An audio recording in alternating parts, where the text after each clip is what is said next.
Hello guys, कैसे हैं आप सब। आई होप आप सब ठीक होंगे।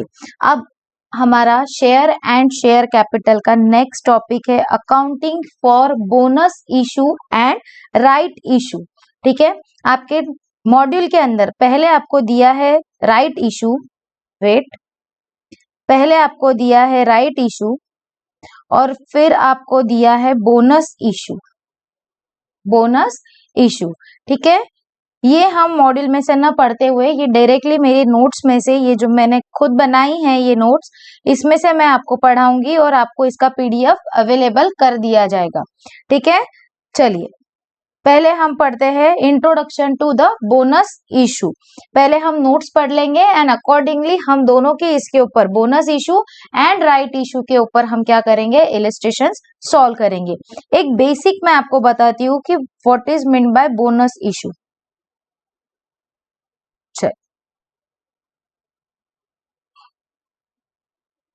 What is bonus issue?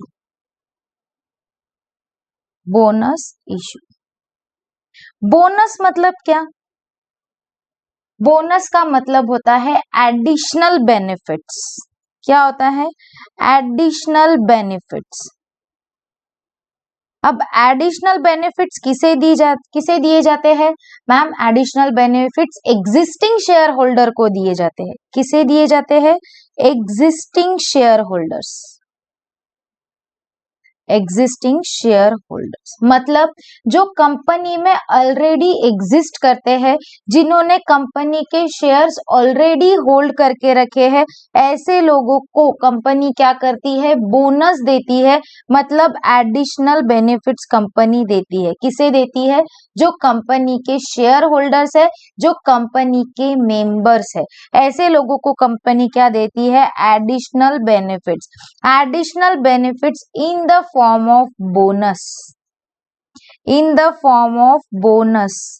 अब बोनस, आपने बोनस वर्ड बहुत जगह सुना होगा। बोनस में क्या होता है? समटाइम्स एक मंथ का 1 मंथ का सैलरी एडिशनल दिया जाता है, या 2 मंथ का सैलरी एडिशनल दिया जाता है, या सैलरी में इंक्रीमेंट करके दिया जाता है। इस तरीके का वर्ड आपने सुना होगा।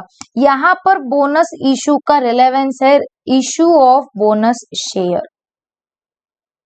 रिलेवेंस कहां से आ रहा है? Issue of bonus shares.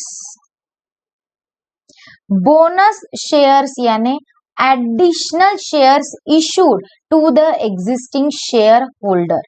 क्या कर रहे हैं आप? एग्जिस्टिंग जो शेयर होल्डर्स है, इनको in proportion of their holding, मतलब in proportion of their holding issue additional shares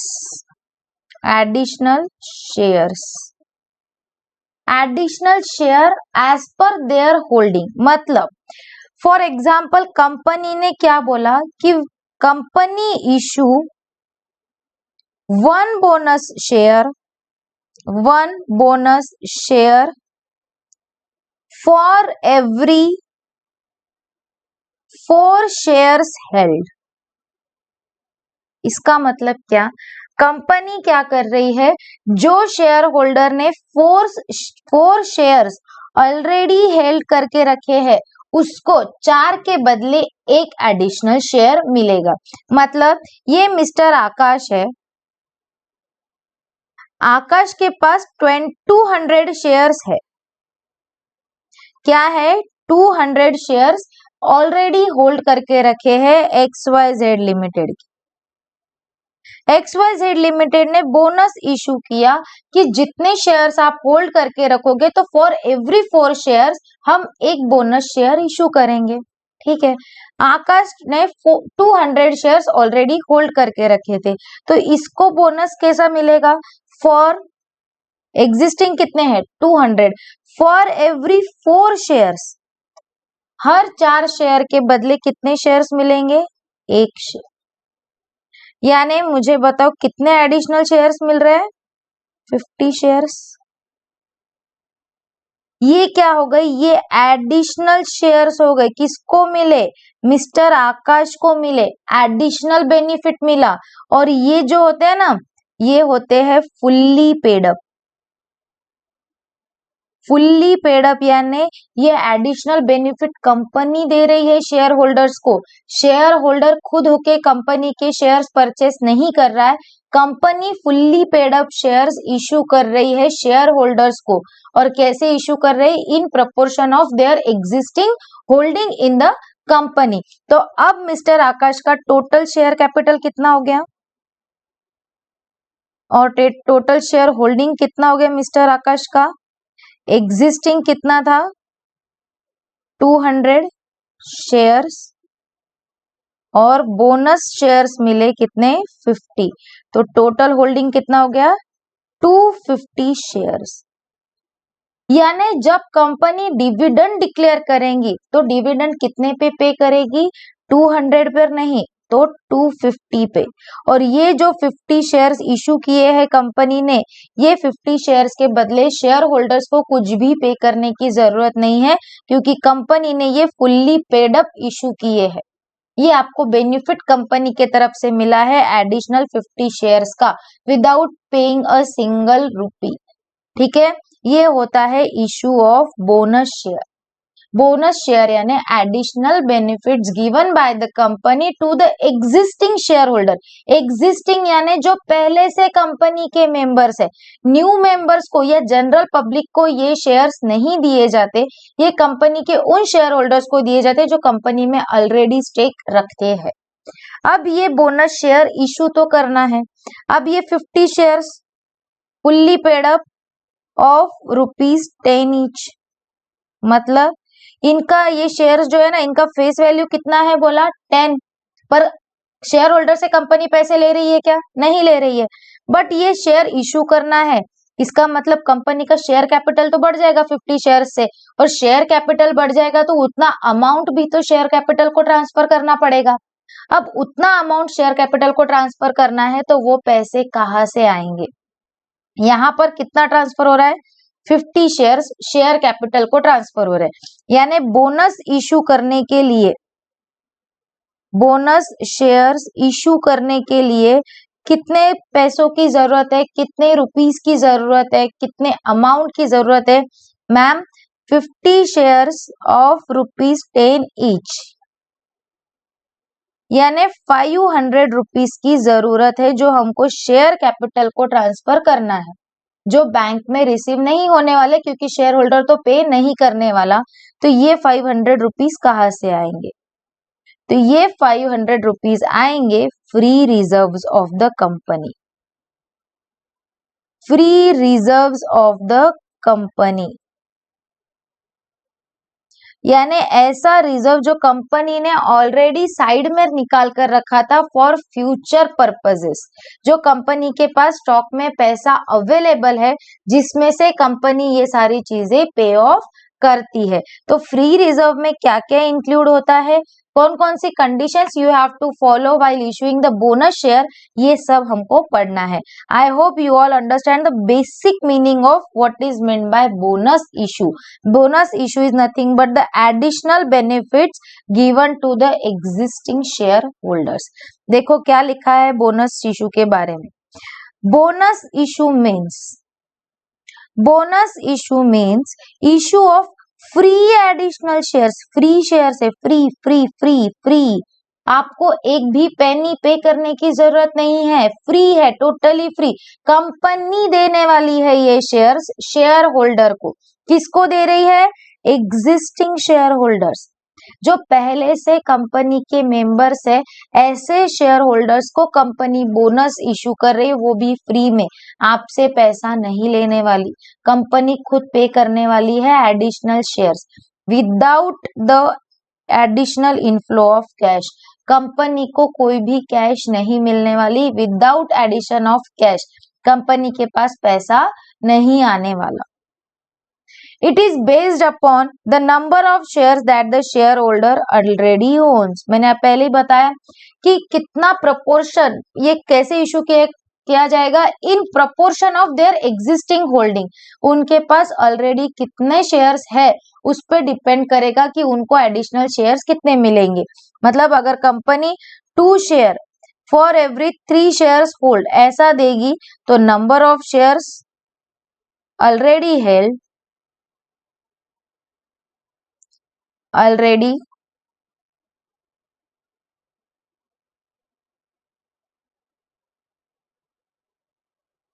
held divided by कितने शेयर्स के बदले 3 शेयर्स के बदले कितने शेयर्स 2 शेयर्स एवरी 3 शेयर्स 2:3 यानी 2 shares for every 3 shares held.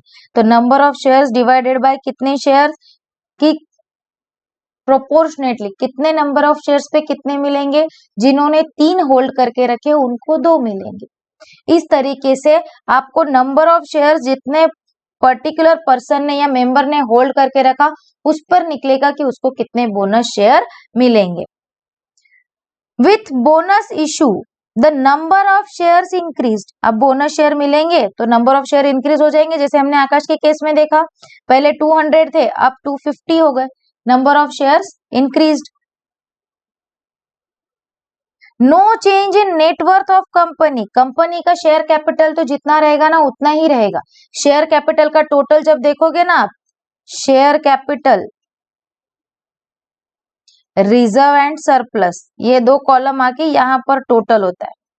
तो अगर कंपनी का 5 लाख का शेयर कैपिटल है एंड रिजर्व 1.5 लाख का है तो ये कितना हो गया 6,50,000 after bonus issue. After bonus issue अगर आप देखोगे, सपोज कंपनी ने बोनस शेयर इशू किए, कितने के 50,000 के, मैं डायरेक्ट अमाउंट लिखती हूँ, सपोज 50,000 के बोनस इशू कंपनी ने किए। तो अब ये 50,000 कंपनी कहाँ से यूटिलाइज करेगी? कंपनी के पास शेयर होल्डर तो पे करने वाले हैं नहीं, फिर ये 50,000 कंपनी के पास कहाँ से आएंगे? तो ये जो रिजर्व एंड सरप्लस कंपनी के पास है, इसमें का जो फ्री रिजर्व है वो यूटिलाइज करेगी company for issue of bonus share. उससे क्या हो जाएगा, शेयर कैपिटल इंक्रीज हो जाएगा 50,000 से। 5 लाख का पहले था प्लस 50,000 का आपने बोनस इशू किया, तो नंबर ऑफ शेयर्स बढ़ गए कंपनी के, शेयर कैपिटल भी बढ़ गया। तो ये कितना हो गया 5,50,000। और अब रिजर्व एंड सरप्लस, अब इसमें से यूटिलाइज किया था तो इसका मतलब इसमें से ये लेस हो जाएगा और इसमें ये ऐड हो जाएगा, राइट। तो रिजर्व एंड सरप्लस कितना बचेगा, सिर्फ 1 लाख, क्योंकि इसमें से आपने यूटिलाइज कर लिया। तो टोटल कितना आया 6,50,000। यानी कंपनी का net worth become the same, net worth same हो गया बट शेयर कैपिटल का अमाउंट चेंज हो गया। नंबर ऑफ शेयर्स भी क्या हो गए, इंक्रीज हो गए। नंबर ऑफ शेयर्स क्या हो गए, इंक्रीज हो गए। जब हम इसकी जर्नल एंट्री और नीचे के पूरे पॉइंट्स देखेंगे तब आपको ये और भी क्लियर होते जाएगा। There is no change in the ratio of number of shares held. Ratio लिखा है बच्चों, रेशो, नंबर ऑफ शेयर्स नहीं बोला है। नंबर ऑफ शेयर्स तो बढ़ेंगे बट रेशो, रेशो कितना है, ये 2:3 है तो ये बाद में भी इतना ही रेशो रहेगा, जितना इशू किया उतना ही रहेगा। मैम नहीं समझा, एग्जाम्पल से बताओ। अगेन देखो, again example, XYZ limited company है। ये कंपनी ने क्या किए, 10,000 शेयर्स इशू किए। ये 10,000 शेयर्स 2 लोगों ने परचेस किए। एक ABC लिमिटेड कंपनी ने 4,000 किए और जनरल पब्लिक ने 6,000 किए। ठीक है, अब कंपनी ने बोनस इशू किया।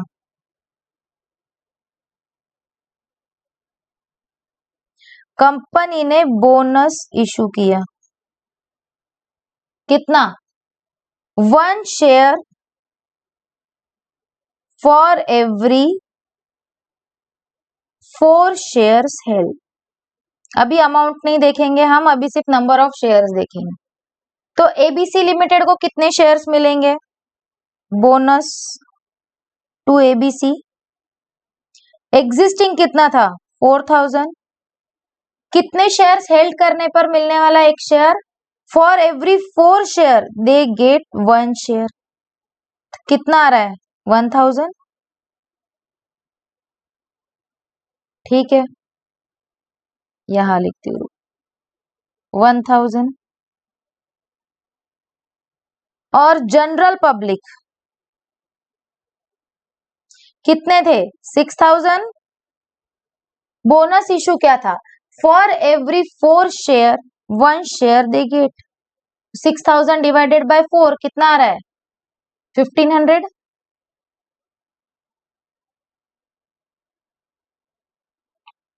टोटल कितने हो गए? एबीसी लिमिटेड के पहले के कितने?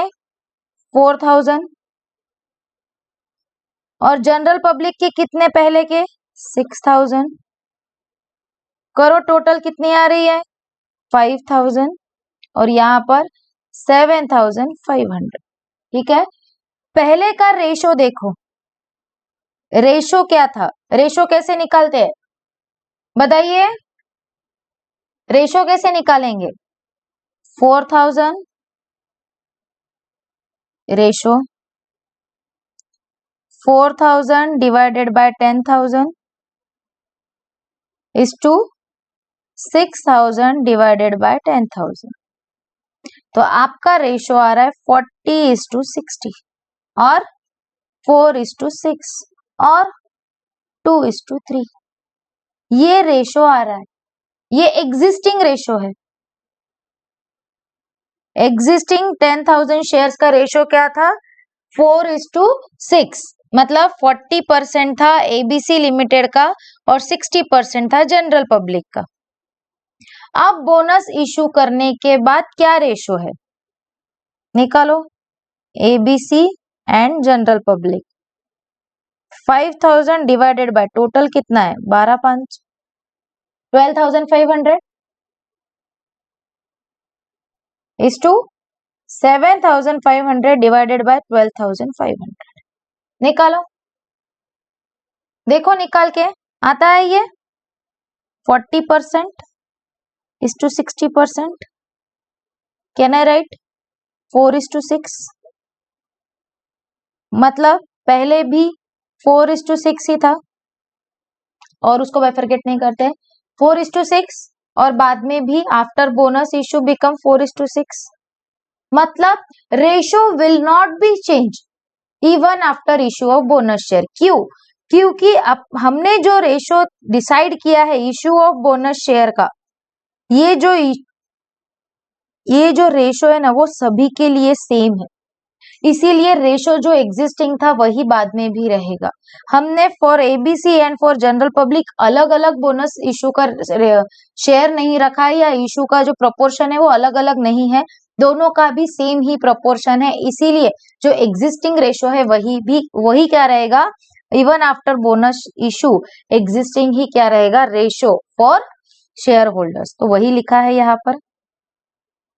There is no change in the ratio of number of shares held. Ratio में कोई चेंज नहीं आएगा। Number of shares would increase, but ratio will remain same. Next point, also known as capitalization of profit, as it involved converting free reserves into paid up capital.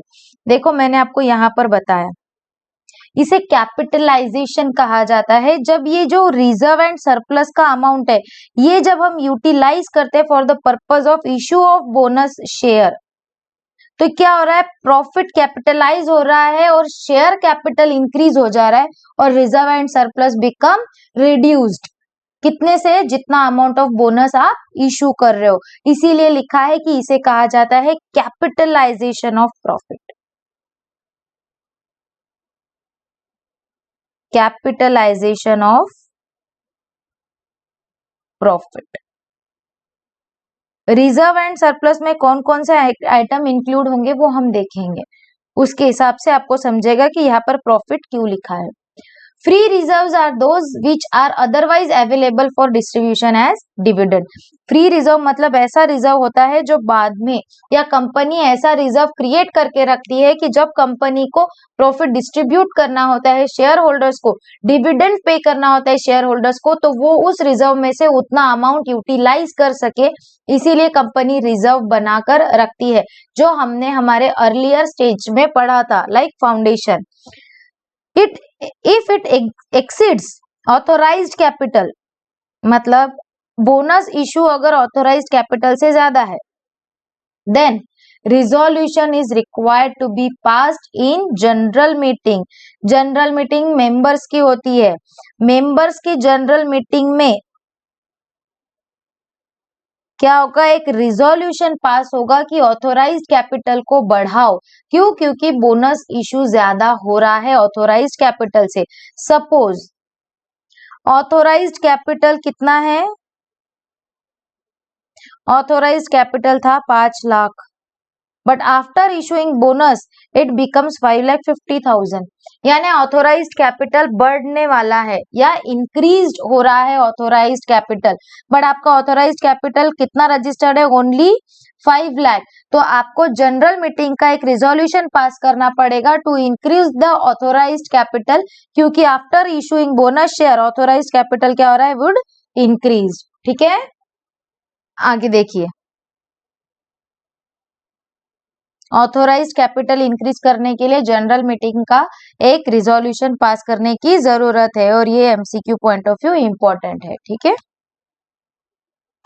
Next देखिए, provision under the companies Act relating to the issue of bonus share. Under section 63 sub clause 1 क्या लिखा है, company में issue fully paid bonus shares. देखो, bonus share सिर्फ और सिर्फ fully paid up ही होते हैं। फुल्ली पेड अप अगर आपके एग्जिस्टिंग शेयर्स है तो ही कंपनी आपको एडिशनल बेनिफिट देगी। अगर आप पहले का ही शेयर पे नहीं कर रहे हो, पहले के कॉल्ड अप अमाउंट पे नहीं कर रहे हो, तो कंपनी आपको एडिशनल बेनिफिट देगी क्या, नहीं देगी। बट इन केस अगर ऐसा है कि कंपनी ने अभी तक 3 कॉल मंगवा लिए, एप्लीकेशन तो आप पे करते ही हो, अलॉटमेंट कंपनी ने कॉल कर लिया और फर्स्ट कॉल भी कर लिया, ठीक है, एप्लीकेशन पे 2, अलॉटमेंट में 3 और फर्स्ट कॉल पे 2, ऐसे 7 रुपीज कंपनी ने कॉल्ड अप किए थे, और ये 7 पेड अप भी है। क्या है, पेड अप भी है। तो कंपनी क्या कर सकती है, फाइनल कॉल के टाइम ये जो रिमेनिंग 3 रुपीज है ना, ये 3 रुपीज आपसे नहीं मंगवाएगी, और ये 3 रुपीज कंपनी खुद के पास से डालकर आपके शेयर्स को फुल्ली पेड अप कर देगी। ऐसा हो सकता है, और ये हो जाएगा बोनस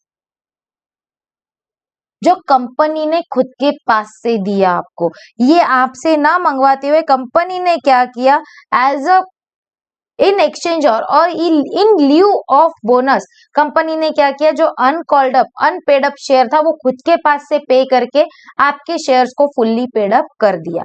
बट हमेशा याद रखना कि बोनस ओनली एंड ओनली कब इशू होता है, जब आपके शेयर्स फुल्ली पेड अप होते हैं तब।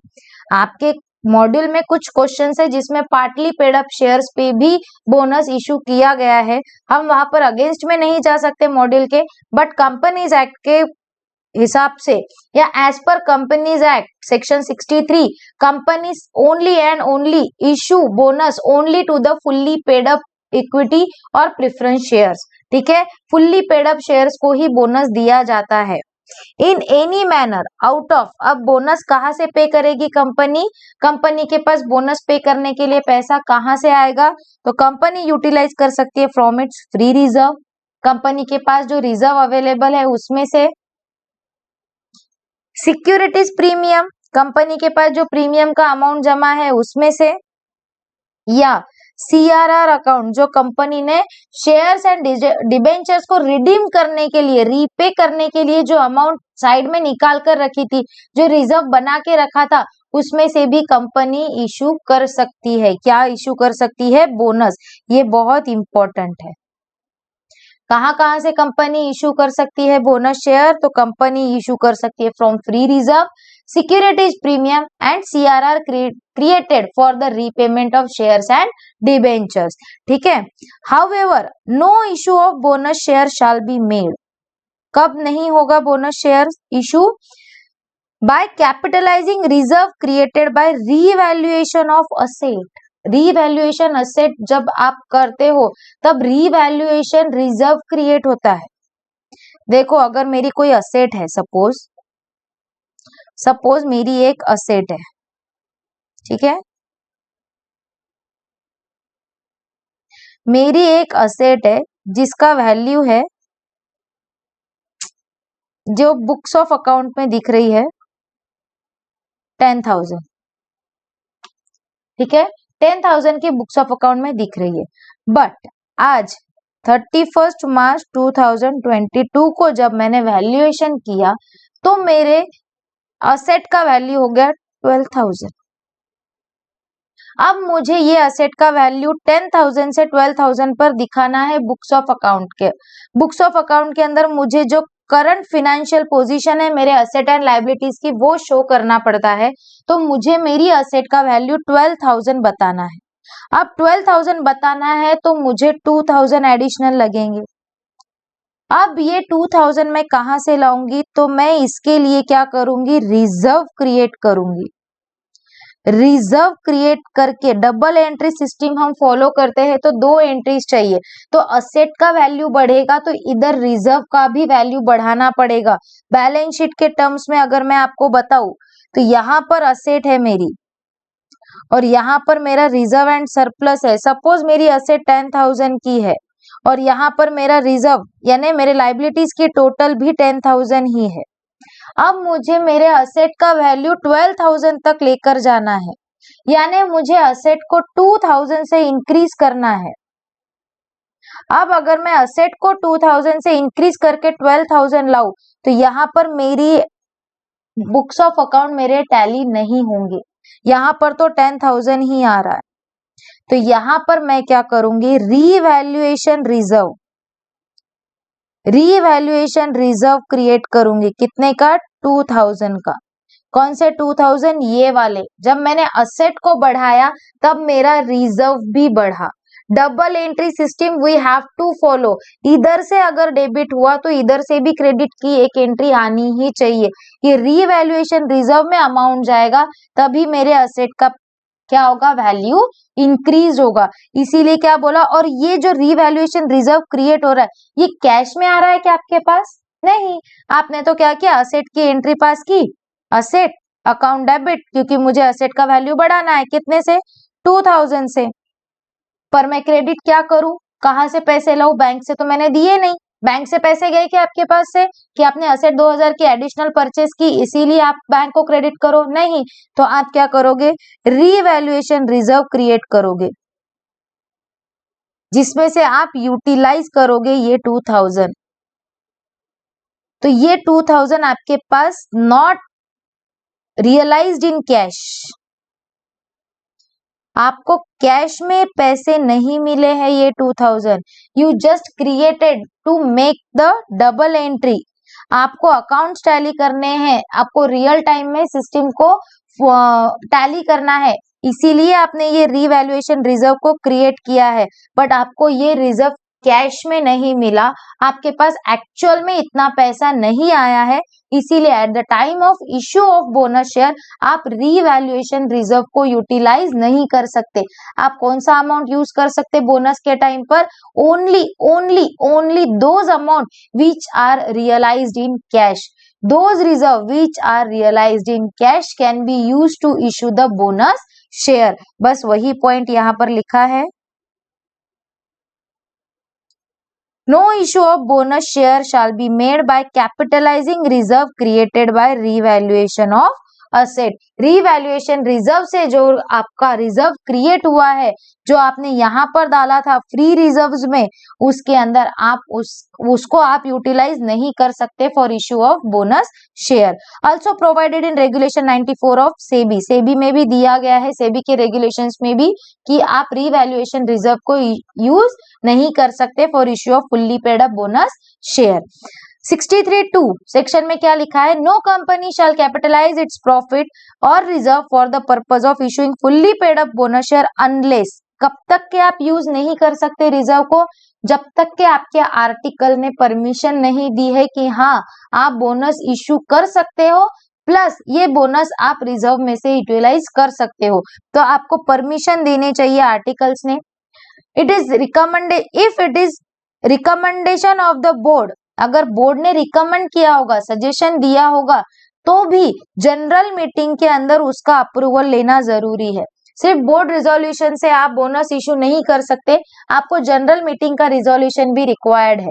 सिर्फ बोर्ड के बोलने से या बोर्ड के डिसीजन देने से बोनस इशू नहीं होगा, you have to pass general meeting resolution also. And it was not defaulted, company ने डिफॉल्ट नहीं करना चाहिए। किस चीज का डिफॉल्ट नहीं करना चाहिए? कंपनी ने रीपेमेंट और interest on principal amount of fix deposit और सिक्योरिटीज, इसका डिफॉल्ट नहीं करना चाहिए। मतलब सिक्योरिटीज एंड डिबेंचर्स, इनके repayment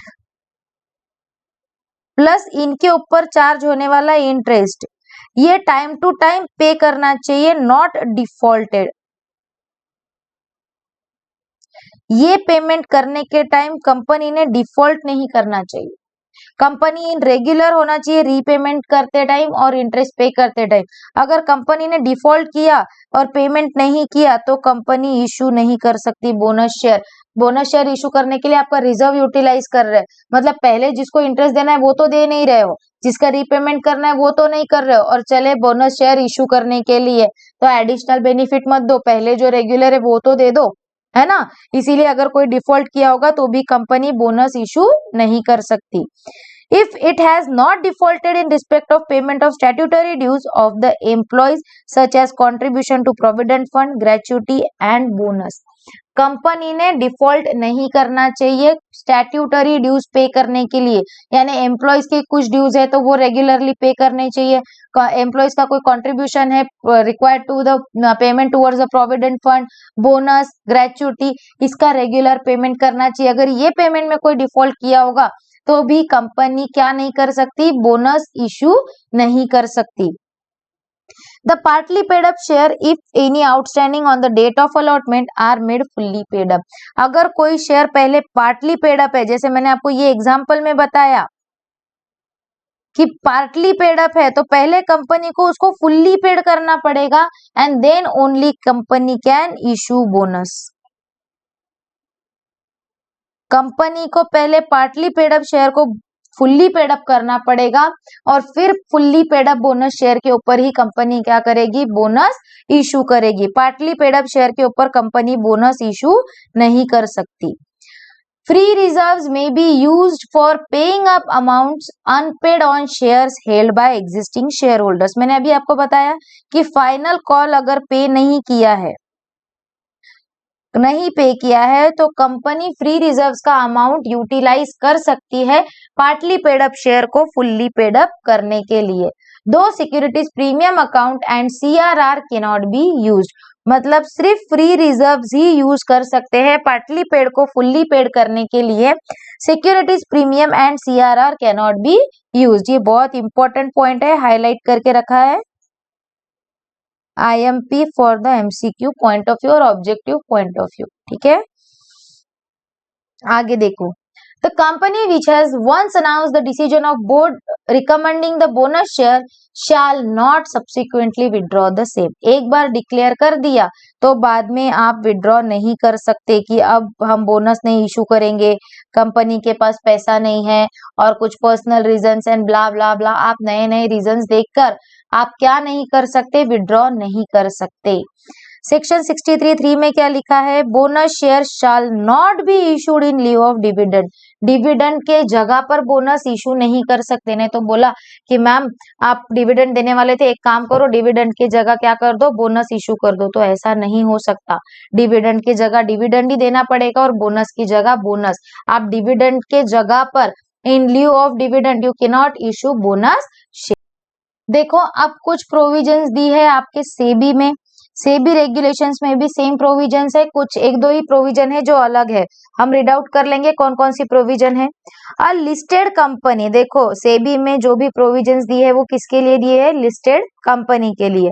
a listed company while you issuing bonus share to its member has to comply with the following requirements. कौन कौन सी requirements follow करनी है? देखो पहली, points 1, 2, 3, 4 or 5 provided in section 63(2) are also provided in regulation 92. 1, 3, 4, 5. 1, 3, 4, 5. बोलो regulation 63(2) ये रहा regulation section 63 sub clause 2, उसमें का 1 मतलब आर्टिकल्स ने परमिशन देनी चाहिए, डिफॉल्ट नहीं करना चाहिए। किसमें डिफॉल्ट नहीं करना चाहिए? Payment of interest and repayment of deposit and securities. उसने डिफॉल्ट नहीं करना चाहिए स्टैट्यूटरी ड्यूज पे करने के लिए, and partly paid up shares के ऊपर भी बोनस इशू नहीं होना चाहिए। Next regulation 93, restrictions on bonus issue. क्या रेस्ट्रिक्शंस है? Every listed company must make reservation for the same class equity shares in favours of the holder of outstanding compulsorily convertible डेब्ट instrument if any in the proportion to their convertible part thereof. Company ने क्या करना चाहिए? एक reserve maintain करना चाहिए। Company ने जो क्लास के इक्विटी शेयर्स इशू किए हैं उसी क्लास के कंपनी ने बोनस इशू करने चाहिए, उसी के लिए क्या करना चाहिए? रिजर्व मेंटेन करके रखना चाहिए। And such reserve share shall be issued at the time of conversion of such convertible डेब्ट instrument on the same terms और the same proportion at which the bonus share were issued. Suppose अगर company ने at the time of issue of debenture क्या बोला था कि debenture holder के पास option रहेगा कि after maturity of 5 years, after 5 years debenture holder के पास ऑप्शन है। क्या ऑप्शन है? आइदर एक तो वो कन्वर्ट कर ले डेब्ट इंस्ट्रूमेंट इनटू इक्विटी, और दे गेट रीपेमेंट और रिडम्पशन, रीपेमेंट और रिडम्पशन, ये दो इसका ऑप्शन दिया जाएगा शेयर होल्डर का। ठीक है, किसको? डिबेंचर होल्डर्स को ये ऑप्शन है कि मैच्योरिटी को एक तो वो अपने डेब्ट इंस्ट्रूमेंट को कन्वर्ट करवा ले इक्विटी में, या तो वो रिडम्पशन लेकर चला जाए। रिडम्पशन लेगा तो नो फर्दर प्रोसेस, बट अगर इक्विटी में कन्वर्ट करवा रहा है, इक्विटी में अगर कन्वर्जन हो रहा है तो इसकी प्रोविजंस, इसके लिए रिजर्व कंपनी ने पहले से ही करके रखने चाहिए कि company at the time of converting डेब्ट instrument into the equity instrument और इन द शेयर फॉर्म, तो कंपनी ने कौन से शेयर्स इशू करने चाहिए और उसके लिए कंपनी ने रिजर्व पहले से ही मेंटेन करके रखना चाहिए। यही लिखा है such reserve shares shall be issued. ये इसके लिए कंपनी ने कुछ शेयर्स ऑलरेडी रिजर्व करके रखना है, क्योंकि कंपनी को मैच्योरिटी पे ये शेयर्स इशू करना है और उसी के लिए कंपनी ने प्रोविजन बना के रखनी है प्रोपोर्शनेटली, कि कंपनी निकाले कि कितने डेब्ट इंस्ट्रूमेंट ऐसे हैं जो कन्वर्ट हो सकते हैं, and accordingly company have to make the provisions for issue of equity shares at the time of redemption of डेब्ट instrument. Next not so important point, ये आपको exam point of view important नहीं है, not so important, आपको इसके ऊपर कोई question भी नहीं पूछा जाने वाला, just for your knowledge point of view. Next regulation 94, bonus share के कुछ प्रोविजंस दी है। क्या दिया है? देखो bonus share shall be made out of the free reserve, build out of the genuine profit. Genuine profit यानी जो कंपनी ने एक्चुअल प्रॉफिट अर्न किया है ड्यूरिंग द ईयर, उसी में से जो रिजर्व मेंटेन करके रखा है उस रिजर्व में से बोनस इशू करेगी। सपोज कंपनी ने प्रॉफिट अर्न किया 2 लाख, तो कंपनी की पॉलिसी है कि कंपनी जितना प्रॉफिट अर्न करती है उसका 25% कंपनी ऑलवेज क्या करती है, रिजर्व को ट्रांसफर करती है। तो कितना ट्रांसफर होगा, 50,000। ये जो जेन्युइन प्रॉफिट ट्रांसफर किया गया है रिजर्व को, 25% ट्रांसफर टू रिजर्व, ये जो रिजर्व हर साल ट्रांसफर करके जो ये जनरल रिजर्व बना है कंपनी का, इसमें से ही कंपनी क्या करेगी, बोनस इशू करेगी। Securities premium collected in cash only, जो कैश में कलेक्ट किया गया है उसी प्रीमियम को यूज करेगी for issue of bonus share. Bonus share shall not be made out of the reserve created by revaluation of fix asset, मतलब revaluation reserve, revaluation reserve cannot be used,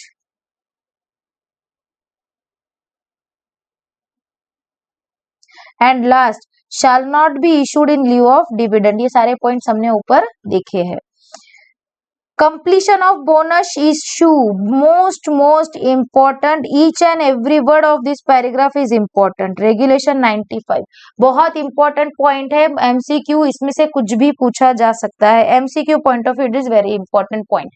क्या लिखा है, implementation of bonus issue, bonus declare करने के बाद कितने दिन के अंदर वो इम्प्लीमेंट हो जाना चाहिए, with in 15 days from the date of approval of issue by its board, when the bonus issue is announced after the approval of its board of director and not requiring shareholders approval। Share holder का approval required नहीं है, ऐसे case में अगर से board approval से ही आप bonus issue कर रहे हो तो बोर्ड रिजोल्यूशन के बाद आप विद इन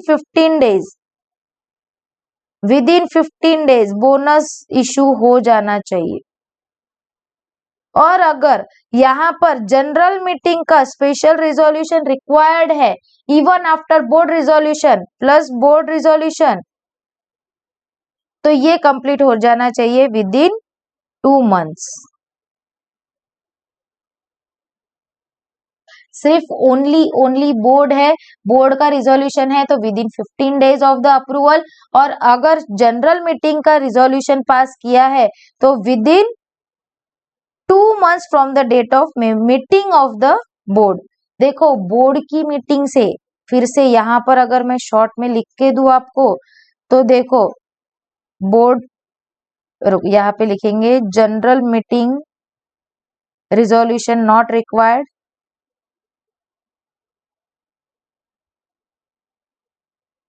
और general meeting resolution required.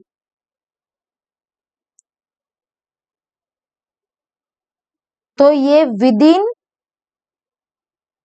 15 days, और कब से, विद इन 15 डेज क्या लिखा है, from the date of approval of issue by its board, यानी approval of member, within 15 days of boards approval, और boards approval nothing but your board resolution, 15 days of board resolution. Board resolution के 15 days के अंदर आपको क्या करना है, complete करना है, इसको हाईलाइट कर देंगे, बोर्ड्स अप्रूवल लिखा है, ठीक है।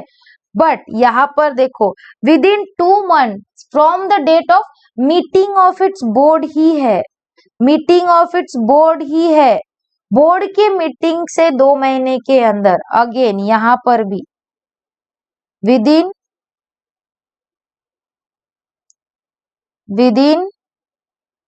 2 months ऑफ बोर्ड मीटिंग है। देखो यहाँ बोर्ड मीटिंग है, बोर्ड मीटिंग क्यों है, क्योंकि यहाँ पर अप्रूवल कौन देने वाला है, जनरल मीटिंग में मेंबर्स अप्रूवल देने वाले, इसीलिए यहाँ पर बोर्ड रिजोल्यूशन नहीं लिखा है, यहाँ पर बोर्ड मीटिंग लिखा है, बट यहाँ पर बोर्ड रिजोल्यूशन है क्योंकि बोर्ड में परमिशन ग्रांट की गई है, दोनों अलग अलग चीजें हैं। Completion of issue of bonus share,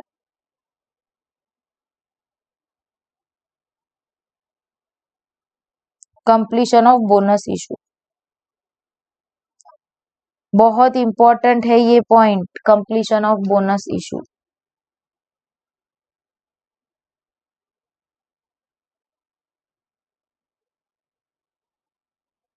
completion of bonus issue, once the decision to make bonus issue is announce issue can not be withdraw, ये भी हमने पहले देख लिया।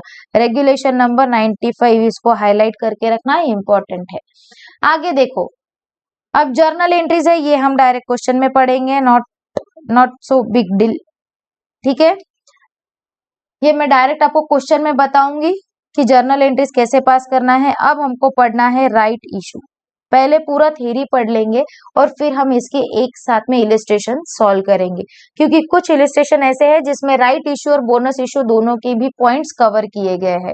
आई होप आपको समझ में आ गया है। बोनस इशू मतलब additional issue of number of share to the existing shareholder in the ratio of their existing share held by them, मतलब जो शेयर्स उन्होंने ऑलरेडी हेल्ड करके रखे हैं in proportion of their existing हेल्डिंग, ठीक है। एग्जिस्टिंग हेल्ड करके रखे हुए जो शेयर्स है उसके प्रोपोर्शन में उनको क्या होगा, बोनस इशू किया जाएगा, ठीक है।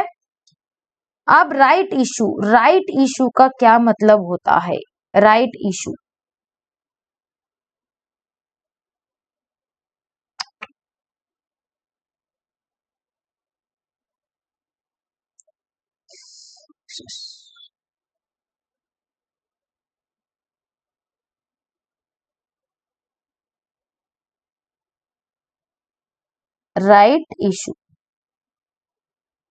राइट इशू मतलब क्या?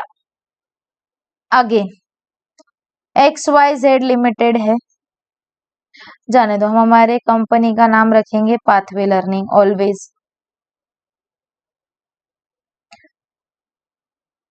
हम पढ़ रहे हैं राइट इशू।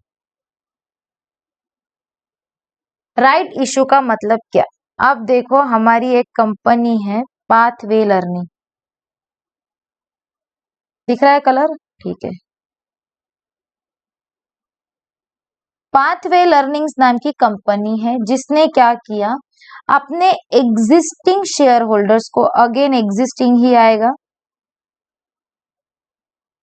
अपने एग्जिस्टिंग शेयर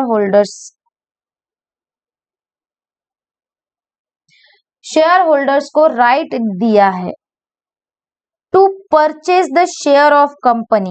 क्या दिया? एग्जिस्टिंग शेयर होल्डर्स को राइट दिया। राइट क्या दिया? To purchase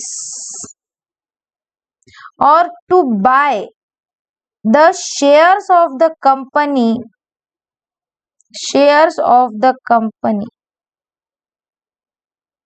eight concessional rate,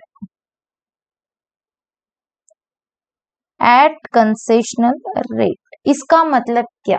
अब देखो, कंपनी क्या करती है, इशू करती है शेयर्स मार्केट में। आपको पता है, जब भी कंपनी को फंड की रिक्वायरमेंट होती है, कंपनी क्या करती है, जनरल पब्लिक को शेयर इशू करती है।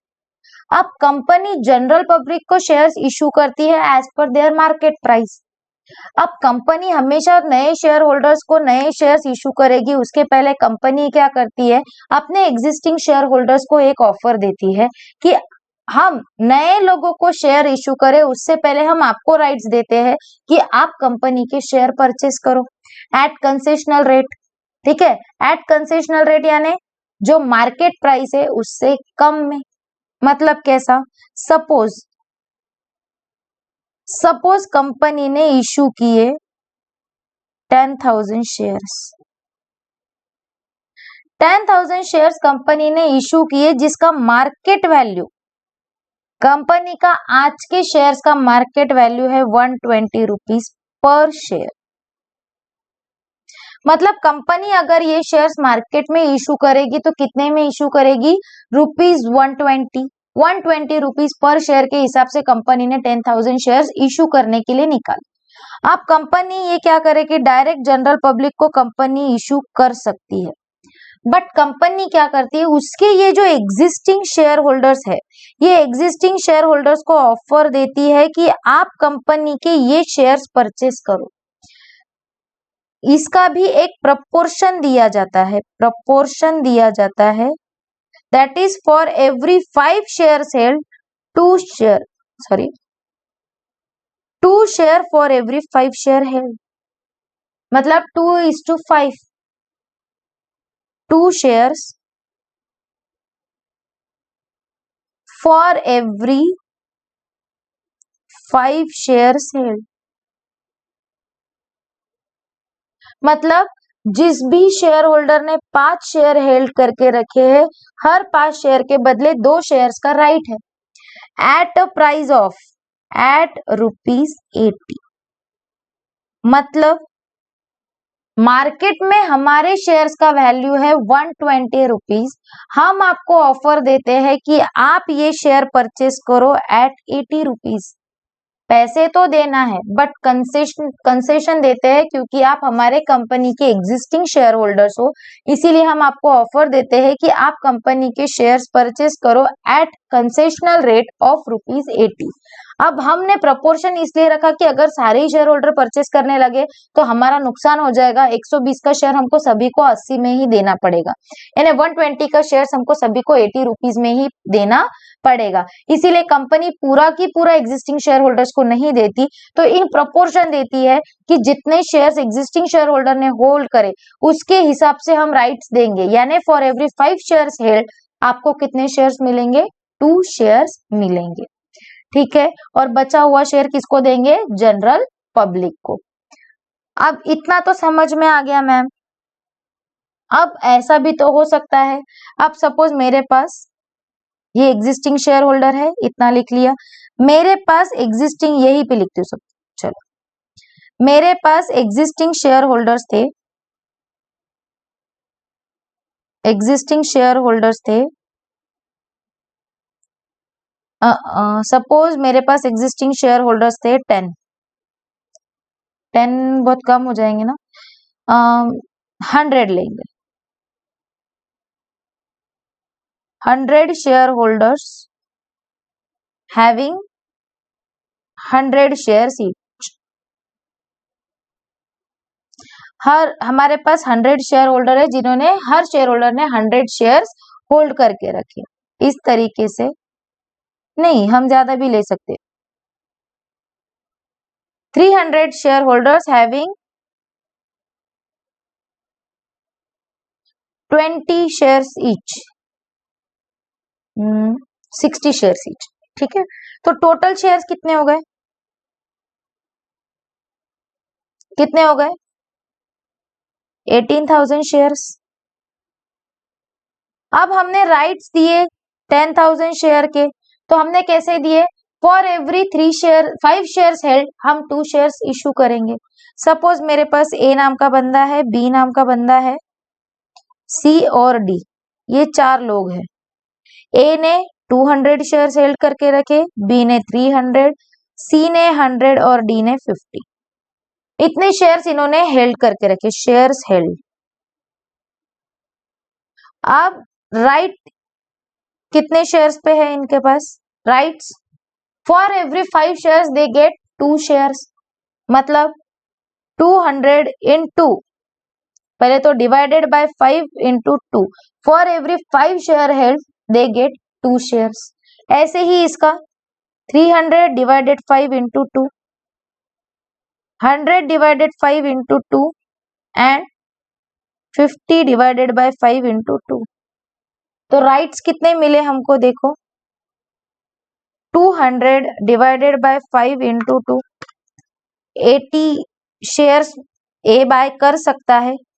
देखो पूरे के पूरे 200 नहीं कर सकता, वो कितने बाय कर सकता है? 80 शेयर्स। 300 डिवाइडेड बाय 5 into 2, ये 120 कर सकता है। 100 बाय 5 into 2, ये 40, और 50 बाय 5 into 2, ये 20, ठीक है। अब क्या किया? ए, बी और सी इन्होंने शेयर्स बाय कर लिए क्योंकि इनको पता है कि मुझे 80 shares at the rate of 80 ही मिल रहे, क्योंकि और कंपनी इतने फॉर्म में है, अभी इतनी फेमस हो चली है कि कंपनी का आज का मार्केट वैल्यू 120 है और फोरकास्ट ऐसा है कि कंपनी के शेयर्स डे बाय डे क्या हो रहे? ग्रो हो रहे, कंपनी ऊपर ही जा रही है और हमको 80 में मिल रहे हैं। आज की उसकी मार्केट वैल्यू कितनी है? 120। अगर मैं परचेस करके मार्केट में सेल भी कर देता हूँ तो मुझे पर शेयर 40 रुपीज का बेनिफिट है। तो ए बी सी ने तो राइट्स क्या कर लिए, इम्प्लीमेंट कर लिए, इन कैश कर लिए और शेयर्स परचेस कर लिए। पर ये जो डी था ना, डी, इसको ये 20 शेयर्स खरीदना नहीं था। इसने बोला मुझे नहीं चाहिए शेयर्स, आप 80 में दो, 70 में दो, फ्री में दो, मुझे चाहिए ही नहीं। फिर डी क्या करेगा, उसके राइट्स को क्या कर सकता है, रिनाउंस कर सकता है। रिनाउंस कर सकता है यानी डी किसी और बंदे को, सपोज जेड, इसको उसके राइट्स को सेल कर सकता है, राइट्स को सेल कर सकता है। रिनाउंस करना यानी राइट्स को सेल करना। राइट्स को सेल कैसे करेगा, वो उसको राइट से 20 शेयर्स बाय करना एट द रेट ऑफ 80, ये उसके पास राइट है। वो क्या करेगा, जेड को बोलेगा कि देख जेड, अभी ना पाथवे लर्निंग के जो शेयर्स है ना वो 120 मार्केट में चल रहे और मेरे पास राइट्स है कि मैं उसको 80 में बाय करूं, पर मैं 80 में बाय नहीं करना चाहती, तो तू क्या कर, मुझे ये राइट्स के बदले 20 रुपीज पे कर, पर शेयर 20 रुपीज देखो मुझे पे करना पड़ेगा, तो मैं तुझे ये राइट्स दे दूंगा। जेड क्या बोला, ठीक है, मेरे लिए तो फिर भी फायदे का है। कैसे, अगर जेड ये शेयर्स बाय कर लेता है तो जेड को क्या क्या पे करना पड़ेगा, जेड को पे करना पड़ेगा 20 रुपीज फॉर 20 शेयर्स।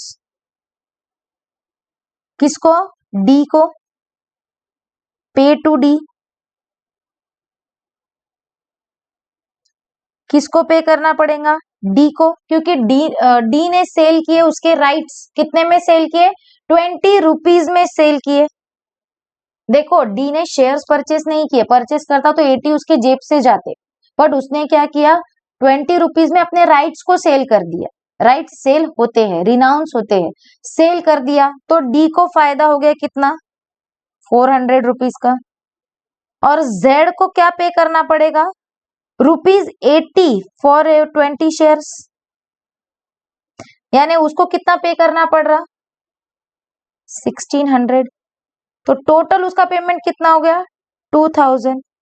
देखो फिर भी डी फायदे में है, क्योंकि अगर डी मार्केट से फिर भी जेड फायदे में है।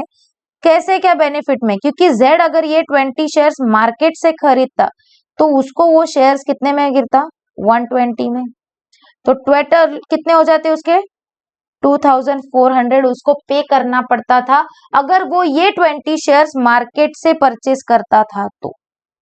तो उसने क्या किया, 20 शेयर्स मार्केट से ना परचेस करते हुए डी से उसके राइट्स परचेस कर लिए 20 रुपीज में, यानी जेड को वो शेयर्स कितने में गिरा, उसको वो शेयर आया 100 में, जबकि मार्केट प्राइस कितनी थी, 120। समझ में आया क्या आपको, कि डी को परचेस नहीं करना था, तो डी ने उसके जो राइट्स थे, वो राइट्स अगर वो एक टाइम पीरियड होता है उसके अंदर अगर वो एक्सरसाइज कर ले तो ही वो एक्टिव होते हैं, अदरवाइज वो लैप्स हो जाते। अगर डी वो यूटिलाइज नहीं कर रहा है, डी को शेयर्स नहीं चाहिए, तो डी वो अपने राइट्स किसी और को क्या कर सकता है, सेल कर सकता है। इसमें देखो डी को फायदा हो गया, 20 शेयर्स पे 20 के हिसाब से डी को 400 रुपए का फायदा हो गया, और जेड को फायदा हो गया कि जेड ने 400 रुपए डी को पे किए और 1600 रुपए कंपनी को पे किए, क्योंकि कंपनी ये राइट्स किसको दे रही थी, होल्डर्स को, और होल्डर किसी और को सेल कर सकते हैं। तो उसको 1600 यानी किरा कितने में, 2000 में ही उसको ये शेयर्स मिले, अदरवाइज उसको अगर मार्केट से परचेस करता तो कितने में मिलते, 2400। आई होप यू अंडरस्टैंड। 20 शेयर्स, बस यही है right issue.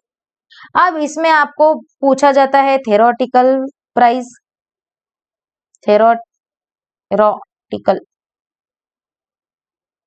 Theoretical market price और theoretical price, valuation of rights, ये सब आपको पूछा जाता है, ये अभी हम देखेंगे इनके एग्जाम्पल के साथ। पहले पढ़ लेते हैं थ्योरी, बस यही है आपका राइट इशू। इतना ही है कि एग्जिस्टिंग शेयर होल्डर्स को दिया जाता है, एग्जिस्टिंग शेयर होल्डर अगर विद इन टाइम फ्रेम अगर परचेस नहीं करते हैं, कंपनी के शेयर्स राइट इशू अगर नहीं लेते हैं, तो वो अपने शेयर्स किसी को रिनाउंस कर सकते हैं, किसी को सेल भी कर सकते हैं, और अगर वो सेल नहीं करते हैं तो वो लैप्स हो जाएंगे। ठीक है, देखो क्या लिखा है राइट इशू में, right issue is an issue of rights to a company's existing shareholders that entitles them to buy additional shares directly from the company. Additional shares ही मिल रहा है, कंपनी से ही मिल रहा है, बट क्या मिल रहा है, कंसेशनल रेट में मिल रहे हैं, in proportion of their existing holding with in fix time period. मैंने आपको बताया एक टाइम पीरियड कंपनी देती है, उतने टाइम के अंदर अगर उन्होंने परचेस कर लिए राइट्स तो ठीक है, अदरवाइज उनके राइट्स क्या हो जाएंगे, लैप्स हो जाएंगे। This way the voting and governance rights of the existing share holder is not diluted. इसके वजह से क्या होगा, उनका एग्जिस्टिंग जो शेयर होल्डिंग है, जो रेशियो एंड प्रोपोर्शन है, वो डाइल्यूट नहीं होगा। डाइल्यूट नहीं होगा मतलब जो माइनॉरिटी है वो मेजॉरिटी नहीं बन जाएगी, मेजॉरिटी माइनॉरिटी नहीं होंगे, क्योंकि जैसे मैंने आपको बोनस में बताया यहाँ पर भी प्रोपोर्शन डिसाइडेड है, तो प्रोपोर्शन में ही इशू करेंगे, तो पहला जो रेशो रहेगा वही बाद में भी रहेगा, तो जो रेशो कंपनी मेंटेन करना चाहती है वो लास्ट तक चलेगा। ठीक है। In a right offering the subscription price at which each shares may be purchased is generally at a discount to the current market price। मैंने आपको बताया मार्केट प्राइस था 120 और राइट का प्राइस कितना था 80, यानी ये क्या है 40 रुपीज का डिस्काउंट दे रहा है। Right issued generally discounted price पे होता है, कंसेशनल रेट पर होता है।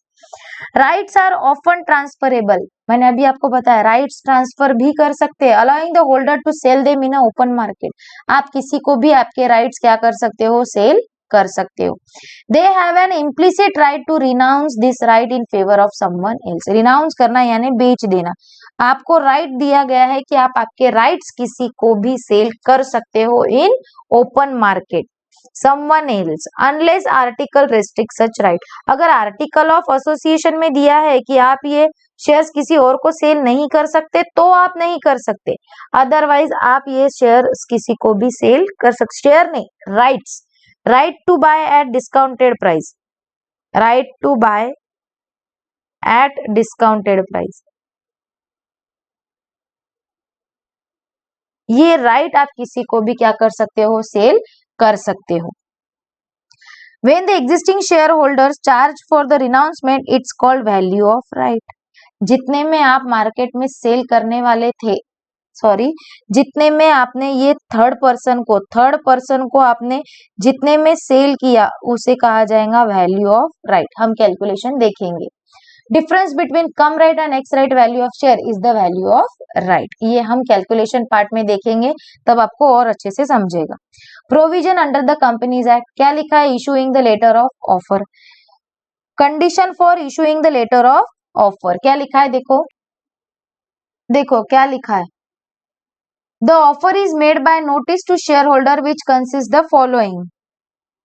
कौन कौन सी कंडीशंस आपको फॉलो करनी है, the number of shares offered, आपको नोटिस में लिखना है कि आप शेयर होल्डर्स को कितने नंबर ऑफ शेयर्स ऑफर करने वाले हो as a right issue. Time limit not being less than 15 days, 15 days का तो भी टाइम देना ही चाहिए time limit, but not less than 15 days, 15 days से कम का टाइम आपको नहीं देना चाहिए। एंड नॉट एक्सीडिंग 30 डेज, यानी इन बिटवीन 15 टू 20 डेज, मैं ऐसा लिख सकती हूँ बिटवीन 15 टू 30 डेज आपको टाइम दिया जाएगा बाय कंपनी की आप आपके राइट्स को क्या करो, एक तो एक्सरसाइज कर लो या रिनाउंस कर लो। From the date of offer within which offer should be accepted. Time limit if expire, अगर टाइम लिमिट खत्म हो गया तो आपका जो भी ऑफर है वो डिक्लाइन हो जाएगा, लैप्स हो जाएगा। Unless the article otherwise provided, offer aforesaid shall be deemed to include a right exercisable by the person concerned to renounce the share offered to him or any of them in favor of any other person।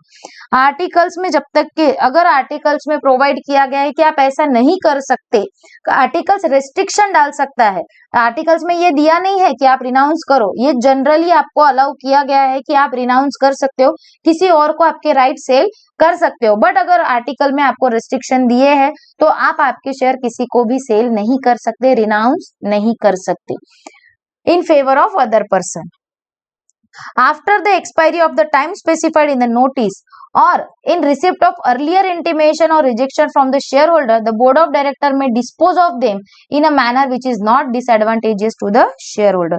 अगर जो notice आपको दिया है उस notice के हिसाब से time limit के अंदर अगर आप एक्सरसाइज नहीं कर सकते या आपने नहीं एक्सरसाइज किया और आपका जो शेयर का एक्सरसाइज करने का टाइम पीरियड था वो अगर इलैप्स हो गया, तो कंपनी अपने हिसाब से उसको डिस्पोज ऑफ करेगी, अपने हिसाब से कार्रवाई करेगी, अपने हिसाब से कंपनी देखेगी कि अब उस शेयर का क्या करना है।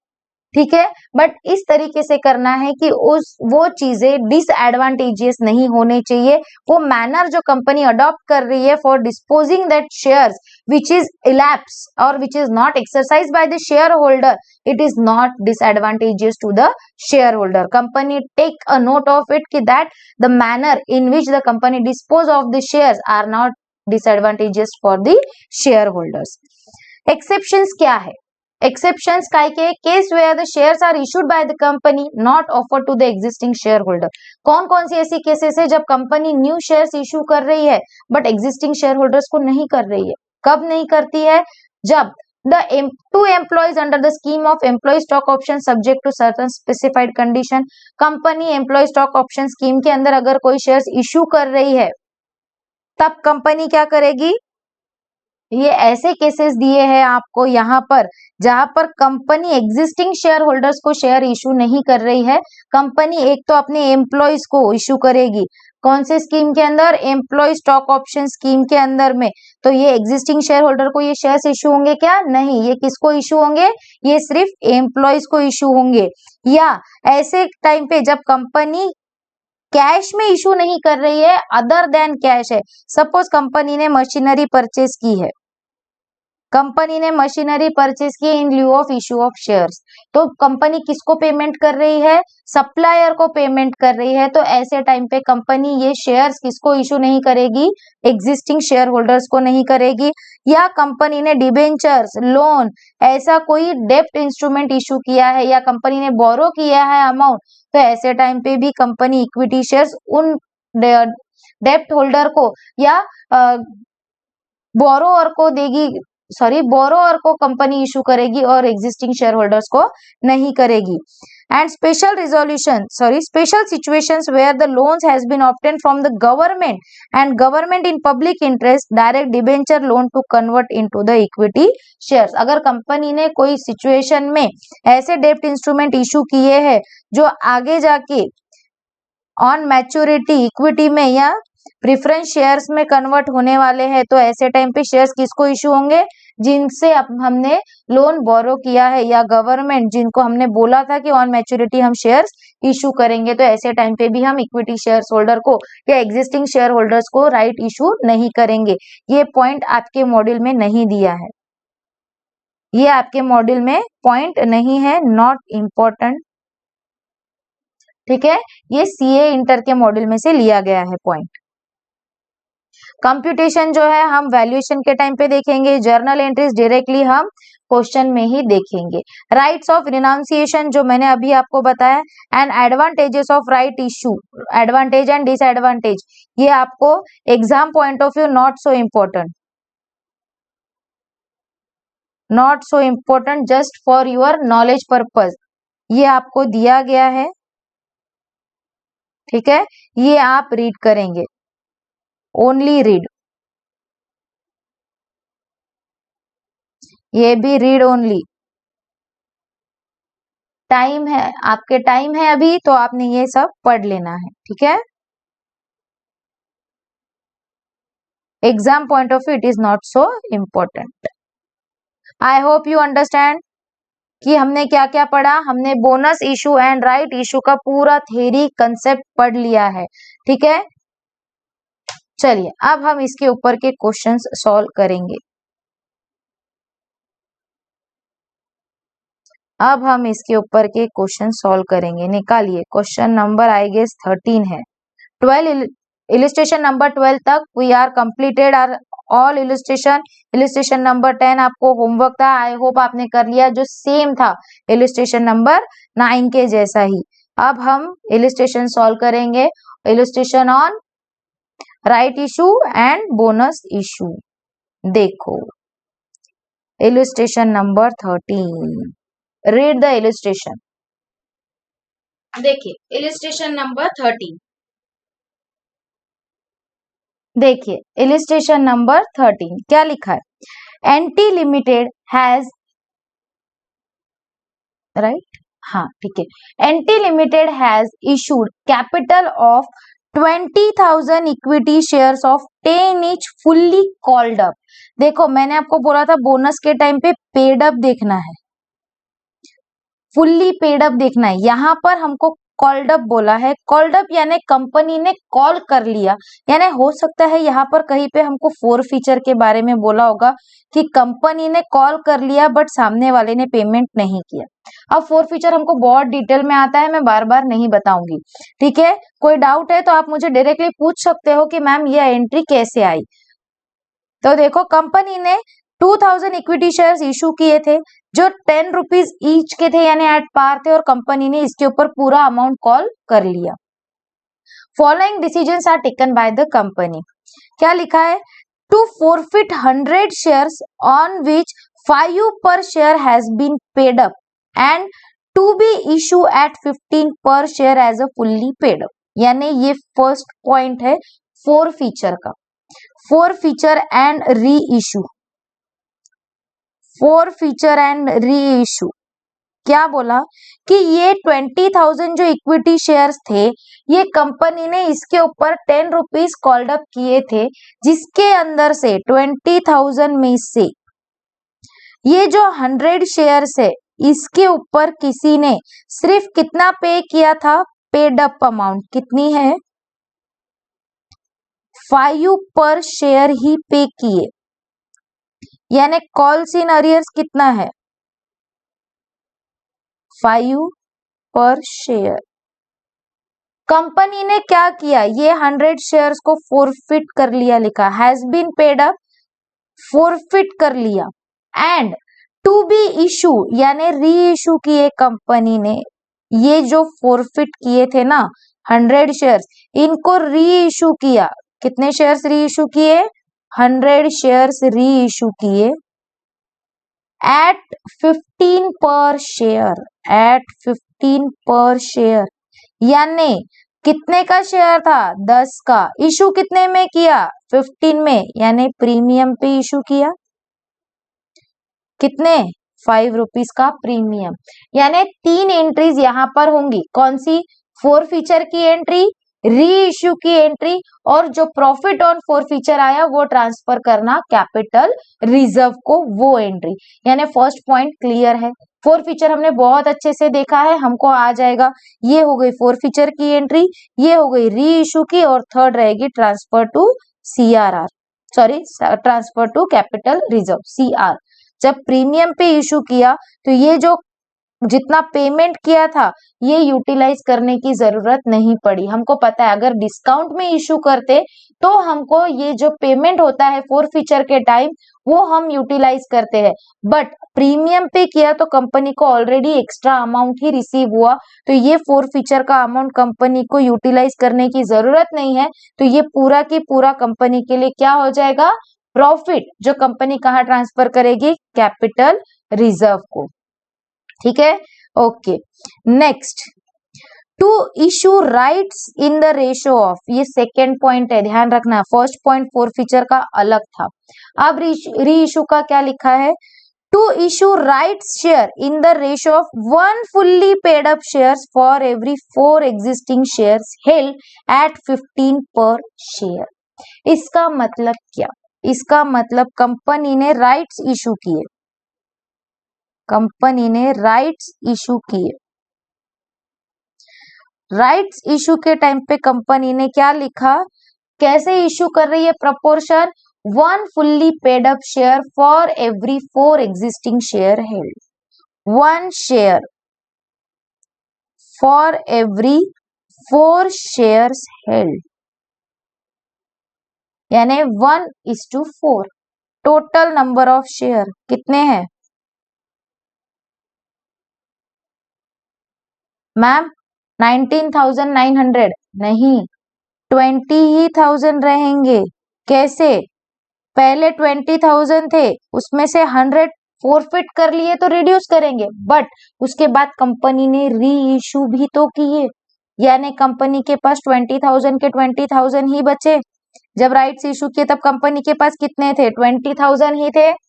कंपनी कितने शेयर्स के बदले एक शेयर इशू कर रहा है? मैम 4 शेयर्स हेल्ड के बदले कंपनी एक शेयर हेल्ड करने वाली है, यानी कितने शेयर्स इशू करेगी? 20,000 divided by 4 into 1, it comes to 5,000 shares. ये हो गया राइट इशू। ये नंबर ऑफ शेयर्स के राइट इशू है। और एट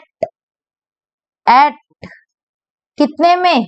राइट इशू का प्राइस क्या है मैम? 50 पर शेयर,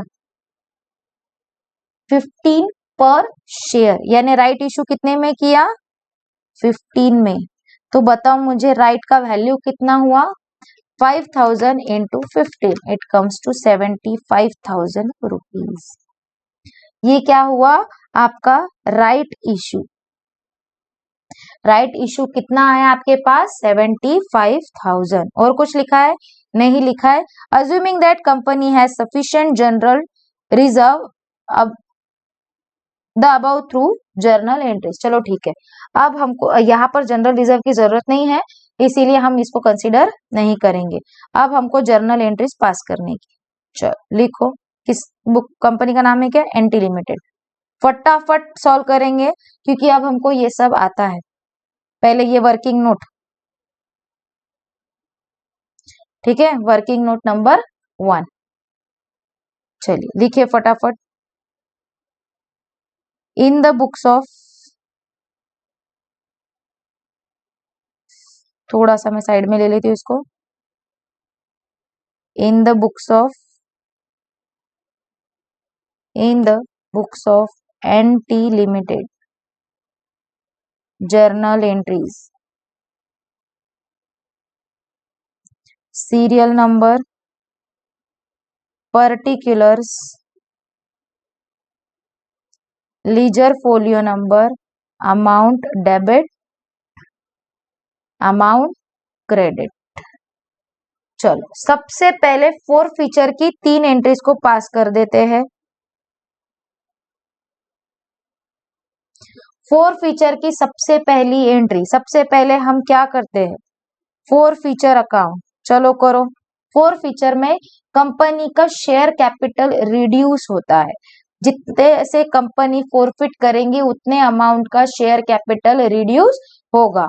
करो। Equity share capital account debit, equity share capital account debit 2।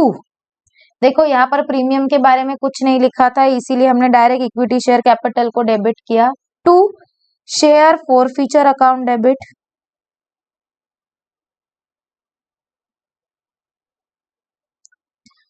2 calls in arrears. अब मैं बार बार एंट्रीज लिखूं, मुझे ऐसा लगता नहीं कि जरूरत है। आपको लगता है क्या जरूरत है?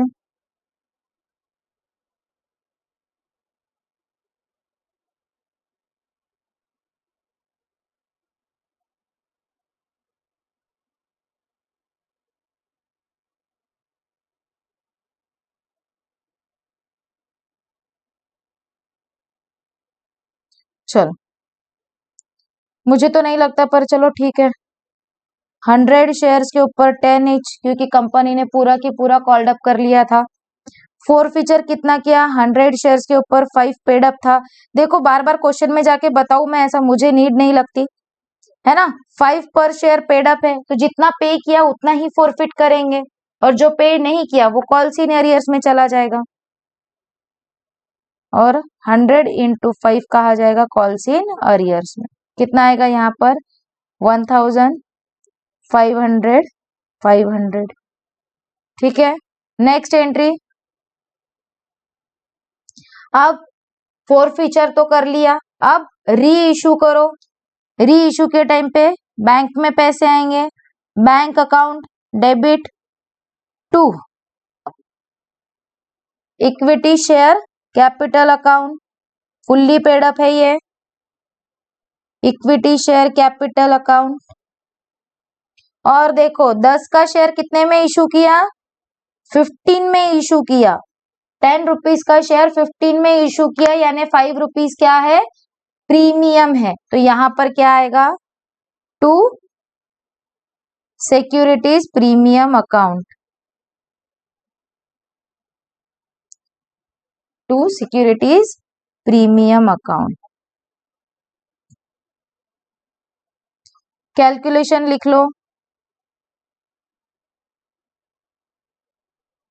100 शेयर्स को 15 के हिसाब से आपके पास आने वाले हैं।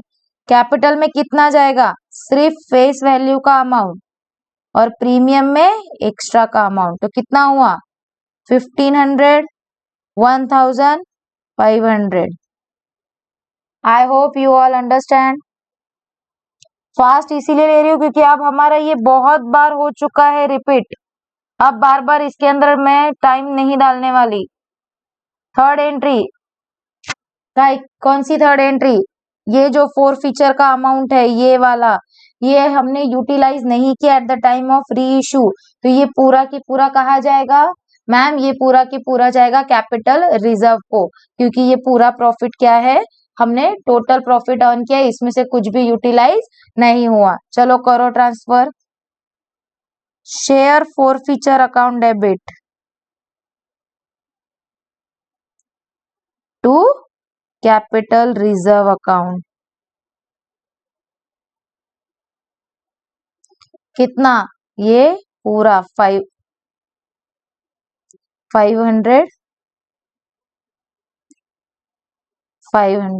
मैं अलग अलग कलर के पेन से आपके समझने के लिए लिखती हूँ, ठीक है, आपको अलग अलग कलर के पेन से लिखना नहीं है, आपको एक ही कलर का पेन यूज करना है। आगे राइट इशू की एंट्री, राइट इशू की एंट्री करो। राइट इशू, यहाँ पर अभी तक आपको राइट इशू के बारे में कुछ भी स्पेशल नहीं दिया है, नॉर्मल एंट्री पास करना है आपको।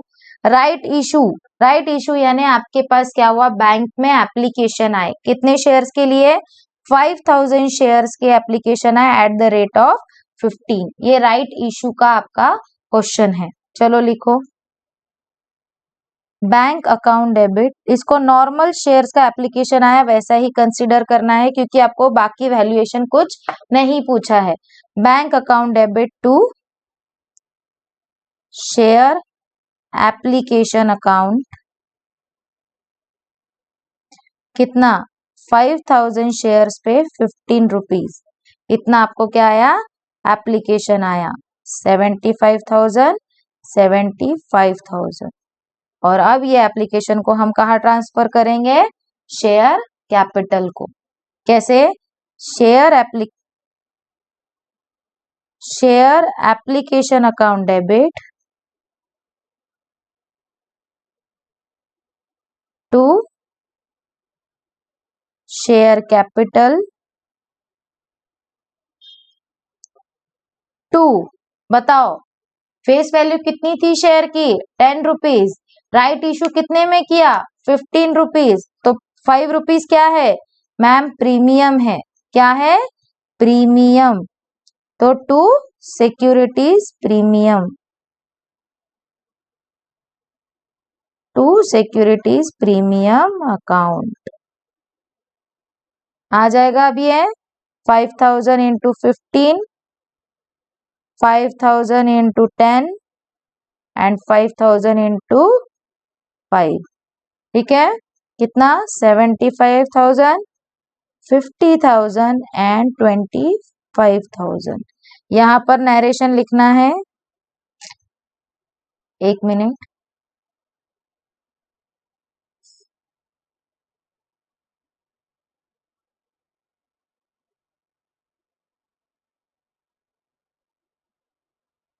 यहाँ पर नरेशन लिखना है, being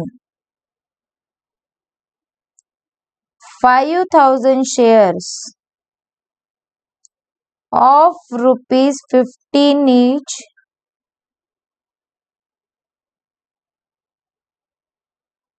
applied for right issue. और यहां पर being application money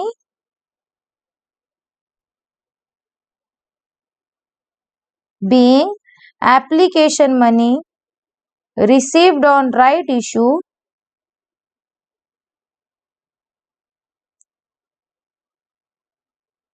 transfer to share capital account। चलो लिख लो ये फटाफट। पहले ये वर्किंग नोट लिख लो कि ये 75,000 कैसे आए।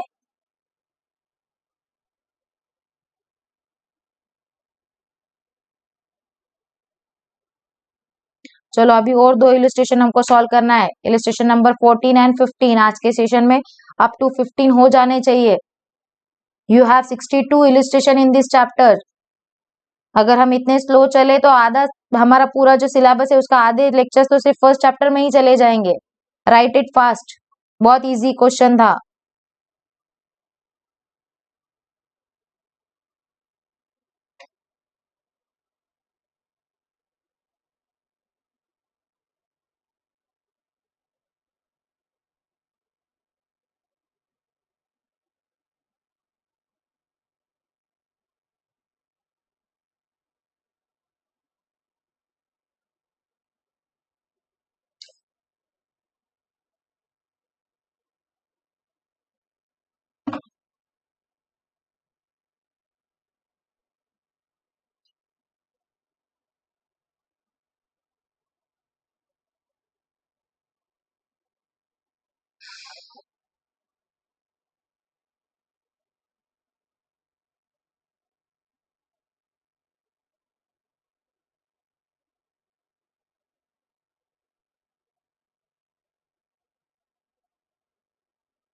डन। ओके अगर नहीं हुआ तो वीडियो को पॉज करके लिख लेना है। अब देखो इलस्ट्रेशन नंबर 14। इसके अंदर हमको वैल्यूएशन करना है राइट इशू का। ये इंपॉर्टेंट क्वेश्चन है राइट इशू के लिए। इम्पोर्टेंट। अगर राइट इशू का ये क्वेश्चन अगर आपको एग्जाम टाइम पे कि एक क्वेश्चन तो भी मैम गो थ्रू करके जाना है तो 14 नंबर का क्वेश्चन अगर आप देखकर चले जाते हो तो राइट इशू के सारे कंसेप्ट आपके क्लियर हो जाएंगे। देखो क्या लिखा है। A company is planning to raise a fund by making right issue. एक कंपनी प्लान कर रही है अपने शेयर कैपिटल को इंक्रीज करने का। और वो कैसे इंक्रीज कर रही है? Bye issue of right shares to finance its expansion. The existing equity share capital of company is 50 lakh rupees। in terms of rupees दिया है। in terms of rupees है। देखो नंबर ऑफ शेयर्स नहीं दिए हैं। in terms of rupees आपको दिया है existing capital। Market value of share is 42। हमको बहुत इंपॉर्टेंट होता है मार्केट वैल्यू। हमको एग्जिस्टिंग कैपिटल नहीं भी मैटर किया तो हमारे लिए मैटर क्या करता है? उसका market value.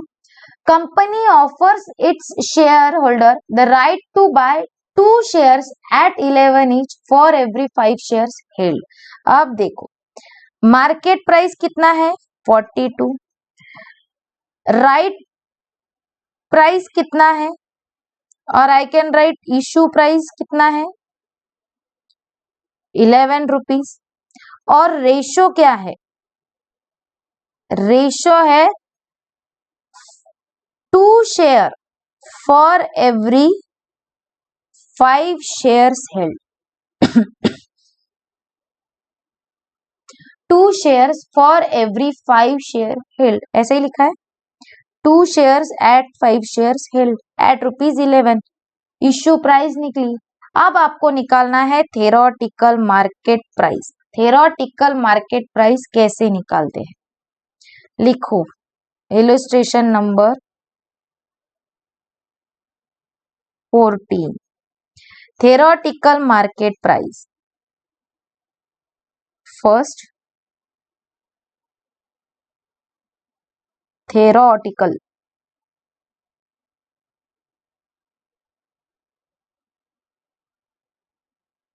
theoretical market price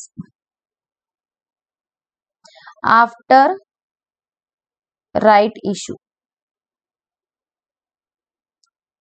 देखो, इसका एक सर्टन फॉर्मूला है, रटना नहीं है, समझना है।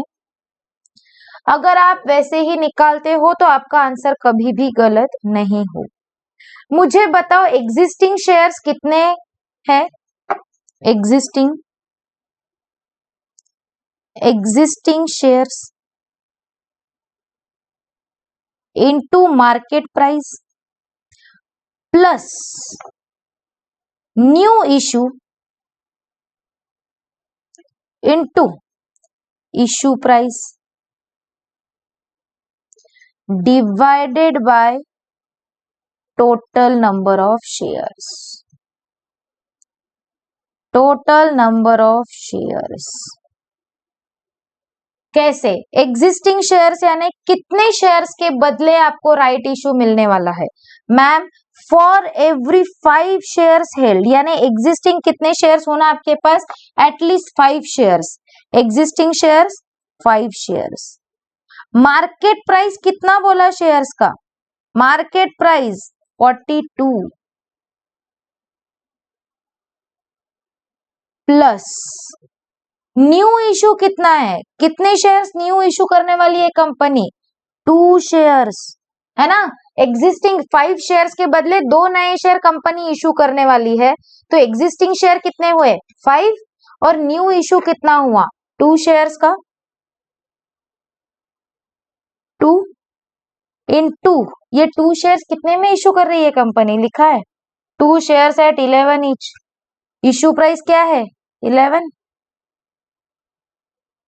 Divided by total number of shares. Total यानी एग्जिस्टिंग, यहां पर लिखो क्या? टोटल यानी एग्जिस्टिंग प्लस न्यू। कितने? 5 प्लस 2 निकालो कितना आता है? 5 into 52, sorry 5 into 42, it comes to 210 plus 2 into 11 22 divided by 7। आपका आंसर कितना आ रहा है?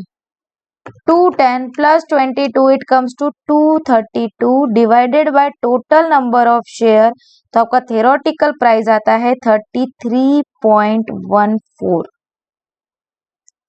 अप्रोक्सीमेटली 33.14। ये क्या है? ये theoretical market price after right issue. आपके टोटल नंबर ऑफ शेयर्स का कितना वैल्यू आ रहा है? तो आपका वैल्यू आ रहा है 42 rupees per share. Theoretical market price मतलब इसमें जो आपने concessional rate of shares issue किए उसका प्राइस और मार्केट प्राइस का प्रोपोर्शन लेके आपके शेयर्स का वैल्यू निकाला जा रहा है। यानी शेयर कैपिटल आप निकालोगे तो उसका वैल्यूएशन कौन से नंबर से आएगा? तो उसका वैल्यूएशन आएगा 33.14 पर शेयर के हिसाब से आएगा। ठीक है, नेक्स्ट क्या पूछा क्वेश्चन में? Value of the rights. Value of rights, value of rights मतलब क्या है? Amount over and above market value, मतलब sorry amount over and above theoretical price of the share. जितना भी आप थेरोटिकल वैल्यू के अबव उसका मार्केट वैल्यू जा रहा है, जो डिफरेंस है वो रहेगा आपका वैल्यू ऑफ राइट्स। यानी इतना आपने राइट्स उनको दिया है, इतना आपने उनको फ्री मार्केट प्राइस से फ्री, यानी इतना आपने उनको क्या दिया? Additional benefit, value of right. तो वैल्यू ऑफ राइट का formula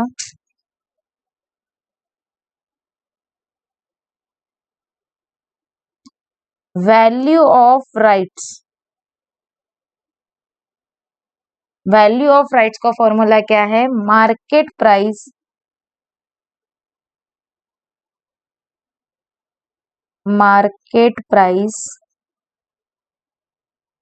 minus theoretical price of share. तो मार्केट प्राइस कितनी है? मार्केट प्राइस है 42 और थेरोटिकल प्राइस कितनी निकाली आपने 33.14। तो वैल्यू ऑफ राइट कितना है 42 माइनस 33.14, ये आ रहा है आपका 8.86। यानी इतना आपने क्या दिया एडिशनल बेनिफिट्स दिया किसको एग्जिस्टिंग शेयर होल्डर्स को। अरे क्या है ये value of rights.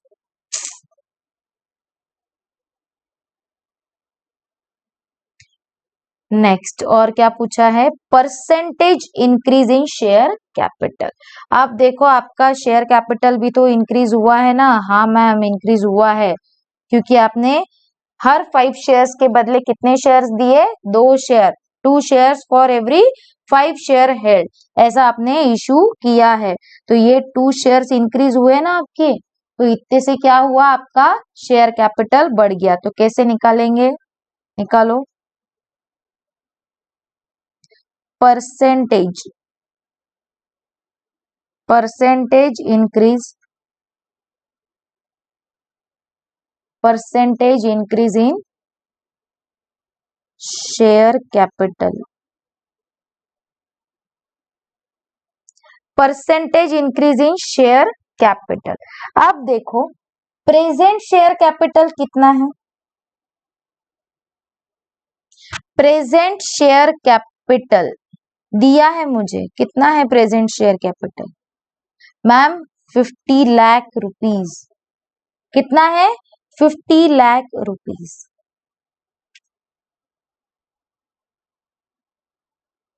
50 lakh company ने राइट इशू किए। राइट इशू किया। राइट इशू कैसा किया कंपनी ने 50 लाख का कैपिटल था और कंपनी ने 5 shares for every 2 shares held. देखो मेरे पास नंबर ऑफ शेयर्स नहीं है तो मैंने डायरेक्ट शेयर कैपिटल ही ले लिया 50 लाख। एग्जिस्टिंग नंबर्स डिवाइडेशन में और न्यू इशू मल्टीप्लाई कर लिया 5 शेयर्स के बदले 2 शेयर्स तो डिवाइडेड बाय 5 मल्टीप्लाई बाय 2 कितने आए 20 lakhs। करो रे 50 डिवाइडेड बाय 5 इंटू 2 कितने आ रहे हैं 50 lakhs divided by 5 into 2 20 lakhs। तो अब कितने से बढ़ गया मेरा increase in share capital. Percentage increase in share capital कितने से बढ़ा निकालो 20 lakhs divided by 50 lakh. Percentage निकलते आते ना 20 lakhs divided by 50 lakhs into 100। कितने से बढ़ा आपका कैपिटल 20 डिवाइडेड बाय 50 इंटू 100 40%। और you can also calculate like this बहुत इजी है रे 2/5 2 shares for every 5 share held हो गया कितना आया 40%। ऐसा भी निकाल सकते हो। मॉड्यूल में हर चीज देखने की जरूरत नहीं है जैसा पढ़ा रहे वैसा देख लो बहुत इजी जाएगा समझने के लिए। समझ में आया क्या चलो लिख लो फटाफट। ये है आपका सम ऑन इशू राइट इशू का आपका ये सम है बहुत इंपॉर्टेंट है। अगर इतना सम आप अच्छे से देख के चले जाओ तो राइट इशू के सारे सम्स आप सॉल्व कर सकते हो। Write down it fast.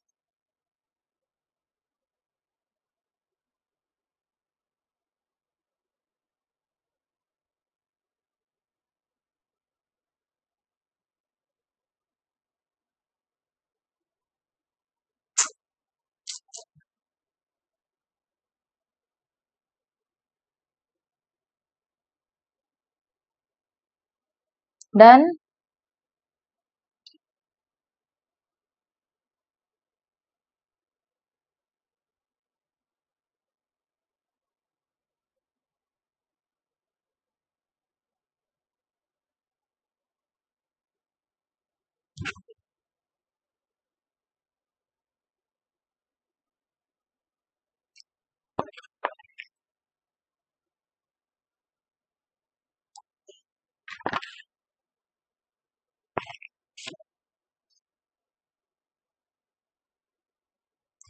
चलिए अब आज का लास्ट क्वेश्चन देखेंगे हम, क्वेश्चन नंबर 15। बोनस इशू का हमारा डिस्कशन हुआ है, उसके ऊपर हम एक क्वेश्चन देखेंगे and then in next session we cover illustration number 16, 17 and 18। तीनों भी इलिस्ट्रेशंस बहुत बड़े हैं, तीनों भी हम एक ही सेशन में कवर करने की कोशिश करेंगे। So we complete our bonus issue. ठीक है, देखो इलिस्ट्रेशन नंबर 15 क्या लिखा है। Following items appear in the trial balance of M Limited as on 31st March 2015। क्या क्या दिया है? M Limited की बैलेंस शीट दी है आपको, ट्रायल बैलेंस दिया है जिसमें कुछ आइटम्स दिए हैं। क्या क्या दिए हैं देखो, 60,000 equity shares of 10 each amounting to ₹6 lakh, capital redemption reserve 45,000 जो कंपनी क्रिएट करके रखती है for the purpose of redemption of preference share and debentures, plant revaluation reserve, ये क्या था, asset revaluation reserve, asset revaluation reserve है, प्लांट रिवैल्यूएशन रिजर्व, यानी जो हमने देखा था कि ये जो रिजर्व क्रिएट होता है ये सिर्फ बैलेंस शीट को टैली करने के लिए, डबल एंट्री सिस्टम पर्पस के लिए हम ये रिजर्व क्रिएट करते हैं। ये रिजर्व कैश में रियलाइज नहीं होता, ये प्रॉफिट कैश में अर्न नहीं होता, इसीलिए for the purpose of issue of bonus share हम ये यूटिलाइज नहीं करते। अरे एक मिनट, ऊपर नीचे हो गया अगेन।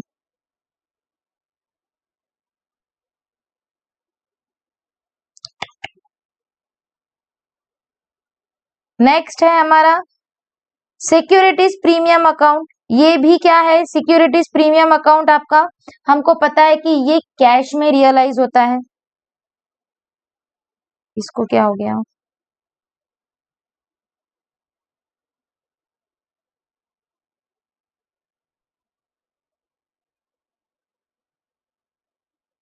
सिक्योरिटीज प्रीमियम अकाउंट हमको पता है कि ये कैश में रियलाइज होता है। जब कंपनी प्रीमियम डिमांड करती है, कॉल्ड अप करती है, तब बैंक के अंदर ये in the form of cash आता है। यानी सिक्योरिटीज प्रीमियम अकाउंट भी क्या है, फ्री रिजर्व है जो क्रिएटेड है in the form of cash, जो हम यूटिलाइज कर सकते हैं for the purpose of issue of bonus share. General reserve, ये तो हमको पता है कि जनरल रिजर्व यानी एक specific percentage of amount of profit company transfer every year for the purpose of future prospect. तो कंपनी फ्यूचर पर्पस के लिए एक परसेंटेज अमाउंट, कुछ तो भी फिक्स परसेंटेज प्रॉफिट का निकाल के रखती है ताकि फ्यूचर में उसको यूटिलाइज कर सके। तो ये भी कैश में रियलाइज हुआ हुआ आपका रिजर्व होता है। एंड P&L अकाउंट ये तो डायरेक्ट रिजर्व है। ठीक है, last capital reserve including 37,500 being profit on sale of machinery. यानी ये प्रॉफिट जो है ना, ये आपका एक्चुअल प्रॉफिट है जो आपने अर्न किया है, ये रियलाइज्ड हुआ है आपका कैश में, रियलाइज इन कैश। अरे आपने मशीनरी सेल की, आपके पास कैश आई, यानी ये रियलाइज्ड हुआ कैश में, तो ये एक्चुअल प्रॉफिट है which you earn from sale of machinery. तो आप ये भी यूज कर सकते हो for the purpose of issue of bonus share. देखो for the purpose of issue of bonus share वैसे तो कोई सीक्वेंस आपके एक्ट में दिया नहीं है कि इन रिजर्व में से कौन सा रिजर्व पहले यूज करना चाहिए, कौन सा रिजर्व बाद में यूटिलाइज करना चाहिए for the purpose of issue of bonus share, ऐसा कहीं पर भी एक्ट में दिया नहीं है। बट जनरल अंडरस्टैंडिंग के हिसाब से, जनरल अंडरस्टैंडिंग के हिसाब से P&L अकाउंट, पहले तो general reserve and then P&L account, ये सबसे लास्ट में यूज होते, यूज्ड एट लास्ट और एट एंड में यूटिलाइज होते हैं क्योंकि ये पूरा की पूरा आपका कैश रियलाइज्ड रिजर्व होता है। इसीलिए पहले सारे रिजर्व यूटिलाइज किए जाते हैं और फिर भी अगर अमाउंट कम गिर रही है आपकी, if you need extra amount then you can utilise this amount from general reserve and P&L। ये जनरल अंडरस्टैंडिंग है। ये आपको, आप कभी भी कोई भी रिजर्व यूटिलाइज कर रहे हो तो आंसर गलत नहीं होगा। एक्ट में कहीं पर भी सीक्वेंस नहीं लिखा है कि कौन से सीक्वेंस में आपको रिजर्व यूटिलाइज करना है, बट GR एंड P&L ये आपके रियलाइज्ड इन कैश है, ये इंस्टेंट जनरल रिजर्व है, इसीलिए इनको सबसे लास्ट में यूटिलाइज किया जाता है। देखो क्वेश्चन में क्या लिखा है, the company decided to issue bonus share to its share holder. ये तो बैलेंस शीट देख के और रिजर्व्स देख के ही समझ में आ गया, क्योंकि हमने पढ़ा था थ्योरी में कि बोनस इशू करते हैं हम from out of free reserves, general reserve free reserve, securities premium and capital redemption reserve. ये तीन कैटेगरीज में हम क्या करेंगे, बोनस इशू करेंगे। अब बोनस इशू का देखो आपको रेशो दिया है, रेशो क्या दिया है, बिना रेशो के बोनस कैसा इशू करेंगे। रेशो दिया है at the rate of 1 share for every 4 share held, 1 share for every 4 share held, यानी 1 share for every 4 shares held, यानी 1:4। जिसने 4 शेयर्स हेल्ड करके रखे उसको 1 शेयर एज अ बोनस हम देंगे। नीचे कंडीशन क्या दी, require pass necessary journal entries, okay. Condition क्या दी, it is desire that there should be minimum reduction of free reserve, minimum reduction of free reserve यानी आप कम से कम फ्री रिजर्व यूज करो, यानी आप बाकी रिजर्व कितना भी यूज किया तो चलता, बट कोशिश करो कि जनरल रिजर्व का अमाउंट आप कम से कम यूटिलाइज करो। तो जब हम यूटिलाइजेशन करेंगे तब हम क्या करेंगे, जनरल रिजर्व को सबसे आखिरी में रखेंगे, सबसे लास्ट में रखेंगे, ताकि हम उसका यूटिलाइजेशन प्रॉपर कर सके। ठीक है, पहले वर्किंग नोट बना लेंगे। वर्किंग नोट यहीं पे लिख लेती हूं मैं। वर्किंग नोट, पहली working note, number of bonus shares issue, number of bonus shares issue कितना है आपका टोटल शेयर कैपिटल, कितने शेयर्स है आपके पास यहाँ पर। अब हमारे पास नंबर ऑफ शेयर्स है दिए हुए, तो हम नंबर ऑफ शेयर्स के हिसाब से ही निकालेंगे। कितने शेयर्स है, 60,000, 60,000 शेयर्स। एग्जिस्टिंग कितने, 4 शेयर्स, फॉर एवरी 4 शेयर्स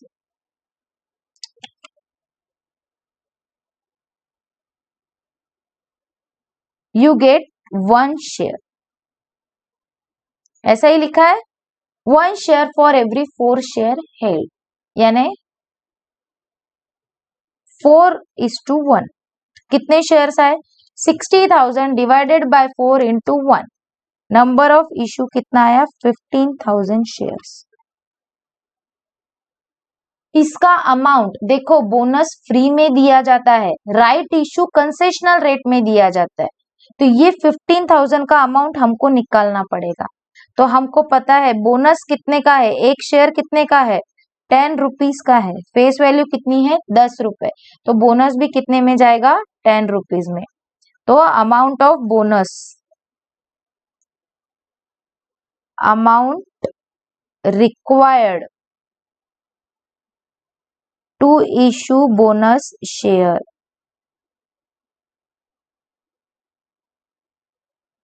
कितना, 15,000 शेयर्स इंटू 10 ईच। 10 क्यों, क्योंकि फेस वैल्यू पे ही बोनस इशू करेंगे। अमाउंट कुछ स्पेसिफिकली दी है क्या क्वेश्चन में, नहीं दी होती है, बोनस फ्री में देते हैं, बट हमको इसको देने के लिए जो फंड लगेगा वो हम फ्री रिजर्व्स और सिक्योरिटीज प्रीमियम में से यूटिलाइज करेंगे। तो पहले हमको अमाउंट पता होना चाहिए कि हमको कितना अमाउंट लगने वाला है to issue the bonus share, कितना लगेगा, 1,50,000। अब ये जो 1,50,000 है ये हम यूटिलाइज करेंगे फ्रॉम जनरल रिजर्व्स। ये जो आपके फ्री रिजर्व क्वेश्चन में दिए हैं, अब ये रिजर्व्स हम यूज करेंगे for issue of this bonus share amounting to ₹1,50,000। ये हो गई हमारी वर्किंग नोट। ठीक है, अब हम पास करेंगे जर्नल एंट्रीज। देखो जर्नल एंट्रीज, जर्नल एंट्रीज किसके बुक्स में है? In the books of M limited, in the books of M limited for the year ended. देखो बोनस इशू की डेट नहीं दी है, इसीलिए हम डायरेक्ट लिखेंगे for the year ended 31 March 2015। Journal entries, चलो फॉर्मेट बनाओ फटाफट। Serial number, particulars, ledger folio, amount debit, amount credit. ठीक है, सबसे पहली एंट्री बोनस की, सबसे पहली एंट्री काय की? बोनस की। देखो बोनस इशू करना है कितने अमाउंट का? 1,50,000 रुपीज के बोनस इशू करना है। तो बोनस किसको इशू करेंगे ma'am? Bonus bonus share holder को। चलो बोनस टू शेयर होल्डर कितने का? 1.5 लाख का। अब ये 1.5 लाख हमको अरेंज करना है, और कहाँ से अरेंज करना है? हमको अरेंज करना है, क्वेश्चन में दिया गया है from general reserve, free reserve, CRR, जो भी हमको क्वेश्चन में दिया है उसके अकॉर्डिंग। वेट, ये थोड़ा सा लोड होने का टाइम ले रहा है। इलिस्ट्रेशन नंबर 15, चल ठीक है, थोड़ा सा लोड होने के लिए टाइम ले रहा है वो। मेरे इसमें लोड नहीं हुआ है, आपके टेक्स्ट बुक में देखिए आप। देखिए हमारे पास 60,000 इक्विटी शेयर्स ऑफ 10 ईच, जिसके लिए हम 1,50,000 के बोनस इशू करने वाले हैं। तो हमें रिक्वायरमेंट है कितनी? 1,50,000। तो ये हम यहाँ पर लिखेंगे to bonus to share holders, bonus to share holders. कितना बोनस पे करना है आपको? 1,50,000। अब ये 1,50,000 के लिए हमें अमाउंट चाहिए, तो हम वो यूटिलाइज करेंगे फ्रॉम रिजर्व्स। आपको दिख रहा है क्या रिजर्व्स? देखो यहां पर लिखा है ये सीआरआर है, सीआरआर रिजर्व है ये। यहां हमने देखा था ये रीवैल्यूएशन रिजर्व है, ठीक है। ये एक मिनट, रीवैल्यूएशन रिजर्व, सीआरआर दिया है 45,000, रीवैल्यूएशन रिजर्व है आपका 15,000। उसके बाद में आपको सिक्योरिटीज प्रीमियम दिया है 52,500 एंड जनरल रिजर्व कितना है? राइट, 1,50,000। P&L है 75,000 और ये दिया है 1,12,500, 1,12,500 कैपिटल रिजर्व। कैपिटल रिजर्व में से सिर्फ जो रिजर्व हमको रियलाइज्ड हुआ है इन कैश वही हम यूटिलाइज करेंगे। तो सबसे पहले हम यूज करेंगे कैपिटल रिडम्पशन रिजर्व। कितना? 45,000। करो,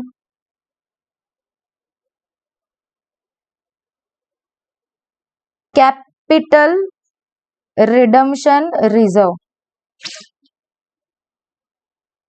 कैपिटल रिडम्पशन रिजर्व कितना है मैम? टोटल अमाउंट ही 45,000 है, तो पूरा की पूरा हम यूज कर लेंगे 45,000। नेक्स्ट है हमारे पास रीवैल्यूएशन रिजर्व ऑफ असेट, जो हम यूटिलाइज नहीं कर सकते, है ना। अब मैंने बताया था आपको असेट का रीवैल्यूएशन रिजर्व हम यूटिलाइज नहीं कर सकते। नेक्स्ट है हमारे पास सिक्योरिटीज प्रीमियम 52,500, यस हम यूटिलाइज कर सकते हैं पूरा की पूरा। चलो करते हैं, सिक्योरिटीज प्रीमियम हमको बोला कि जनरल रिजर्व को आप कम से कम यूज करो, और ऐसे भी हम जनरल रिजर्व P&L सबसे लास्ट में यूटिलाइज करते हैं। तो यहां लिखेंगे हम सिक्योरिटीज प्रीमियम। सिक्योरिटीज प्रीमियम कितना दिया है? सिक्योरिटीज प्रीमियम है 52,500। मुझे बताओ पूरे 1.5 लाख हो गए क्या? अभी नहीं हुए। कितने बचे अभी? 1,50,000 माइनस 45,000 माइनस 52,500। अभी भी हमें 52,500 की नीड है। अब हम यूटिलाइज करेंगे नेक्स्ट अमाउंट जो कि दिया है जनरल रिजर्व। और अब पर हमको क्या बोला कि जनरल रिजर्व आप सबसे लास्ट में यूटिलाइज करो, तो हम पहले यूटिलाइज करेंगे क्या? बताओ मुझे। P&L नहीं मैम, जनरल रिजर्व P&L सबसे लास्ट में यूज करने बोला, तो हम क्या यूज करेंगे पता है? ये जो सेल ऑफ असेट के 37,200 आए ना, 37,500 यहाँ पर आए हुए हैं हमारे पास, जो सेल ऑफ मशीनरी करके हमने ऑन किए, तो वो 37,500 हम पहले यूज करेंगे। तो वहां पर आएंगे कौन से? Capital reserve.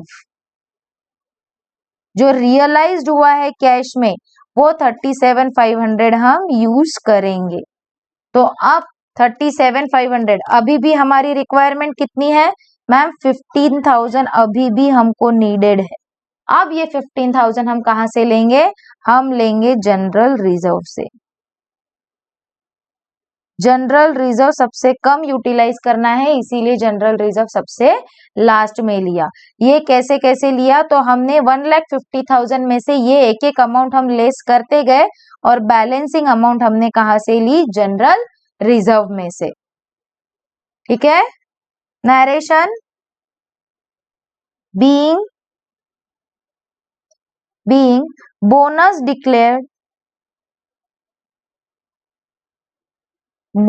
Declared by issue of 15,000 shares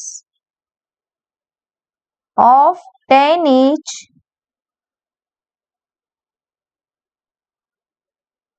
paid from reserves, paid through reserves लिखो, paid through reserves। ठीक है। और अब पेमेंट कर दो किसको? शेयर होल्डर को। ये थोड़ा बड़ा लिखो, क्या समझ में आ रहा है क्या? यहाँ to bonus to share holders, और अब बोनस पेमेंट कर दो। तो क्या एंट्री आएगी? Bonus to share holders account debit, share holders account debit to equity share capital, equity share capital account. Capital increase हो गया आपका इतने से? यस। कितने? 1,50,000, 1,50,000।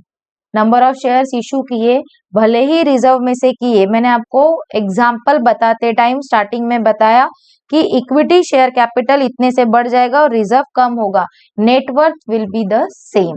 ठीक है, सिर्फ अमाउंट रिजर्व का ट्रांसफर होगा कैपिटल में, और कैपिटल आपका इंक्रीज हो जाएगा और रिजर्व रिड्यूस हो जाएगा। बीइंग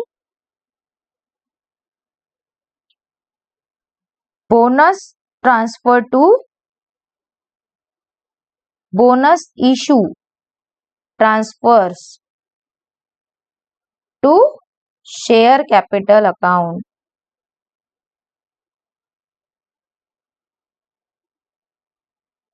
ठीक है। आई होप आपको ये सब समझ में आया होगा। एक बार फिर से आपको ये सब रिवाइज करना है, पूरी एंट्रीज अच्छे से गो थ्रू करना है, राइट इशू पढ़ना है। आपको पीडीएफ सेंड कर दिया जाएगा, आपको पीडीएफ लिंक में दिया जाएगा, वो पीडीएफ आपको गो थ्रू करना है, right issue and bonus issue का, और आज पढ़ाए हुए तीनों इलिस्ट्रेशन को गो थ्रू करना है। इसके बाद के इलिस्ट्रेशन नंबर 16, 17 एंड 18 हम कोशिश करेंगे कि हम नेक्स्ट सेशन में उसको कंप्लीट कर ले, ताकि हम नेक्स्ट टॉपिक शुरू कर सके। ठीक है। कोई भी डाउट हो you can directly ask me. Thank you. Bye bye. Take care. Have a nice day.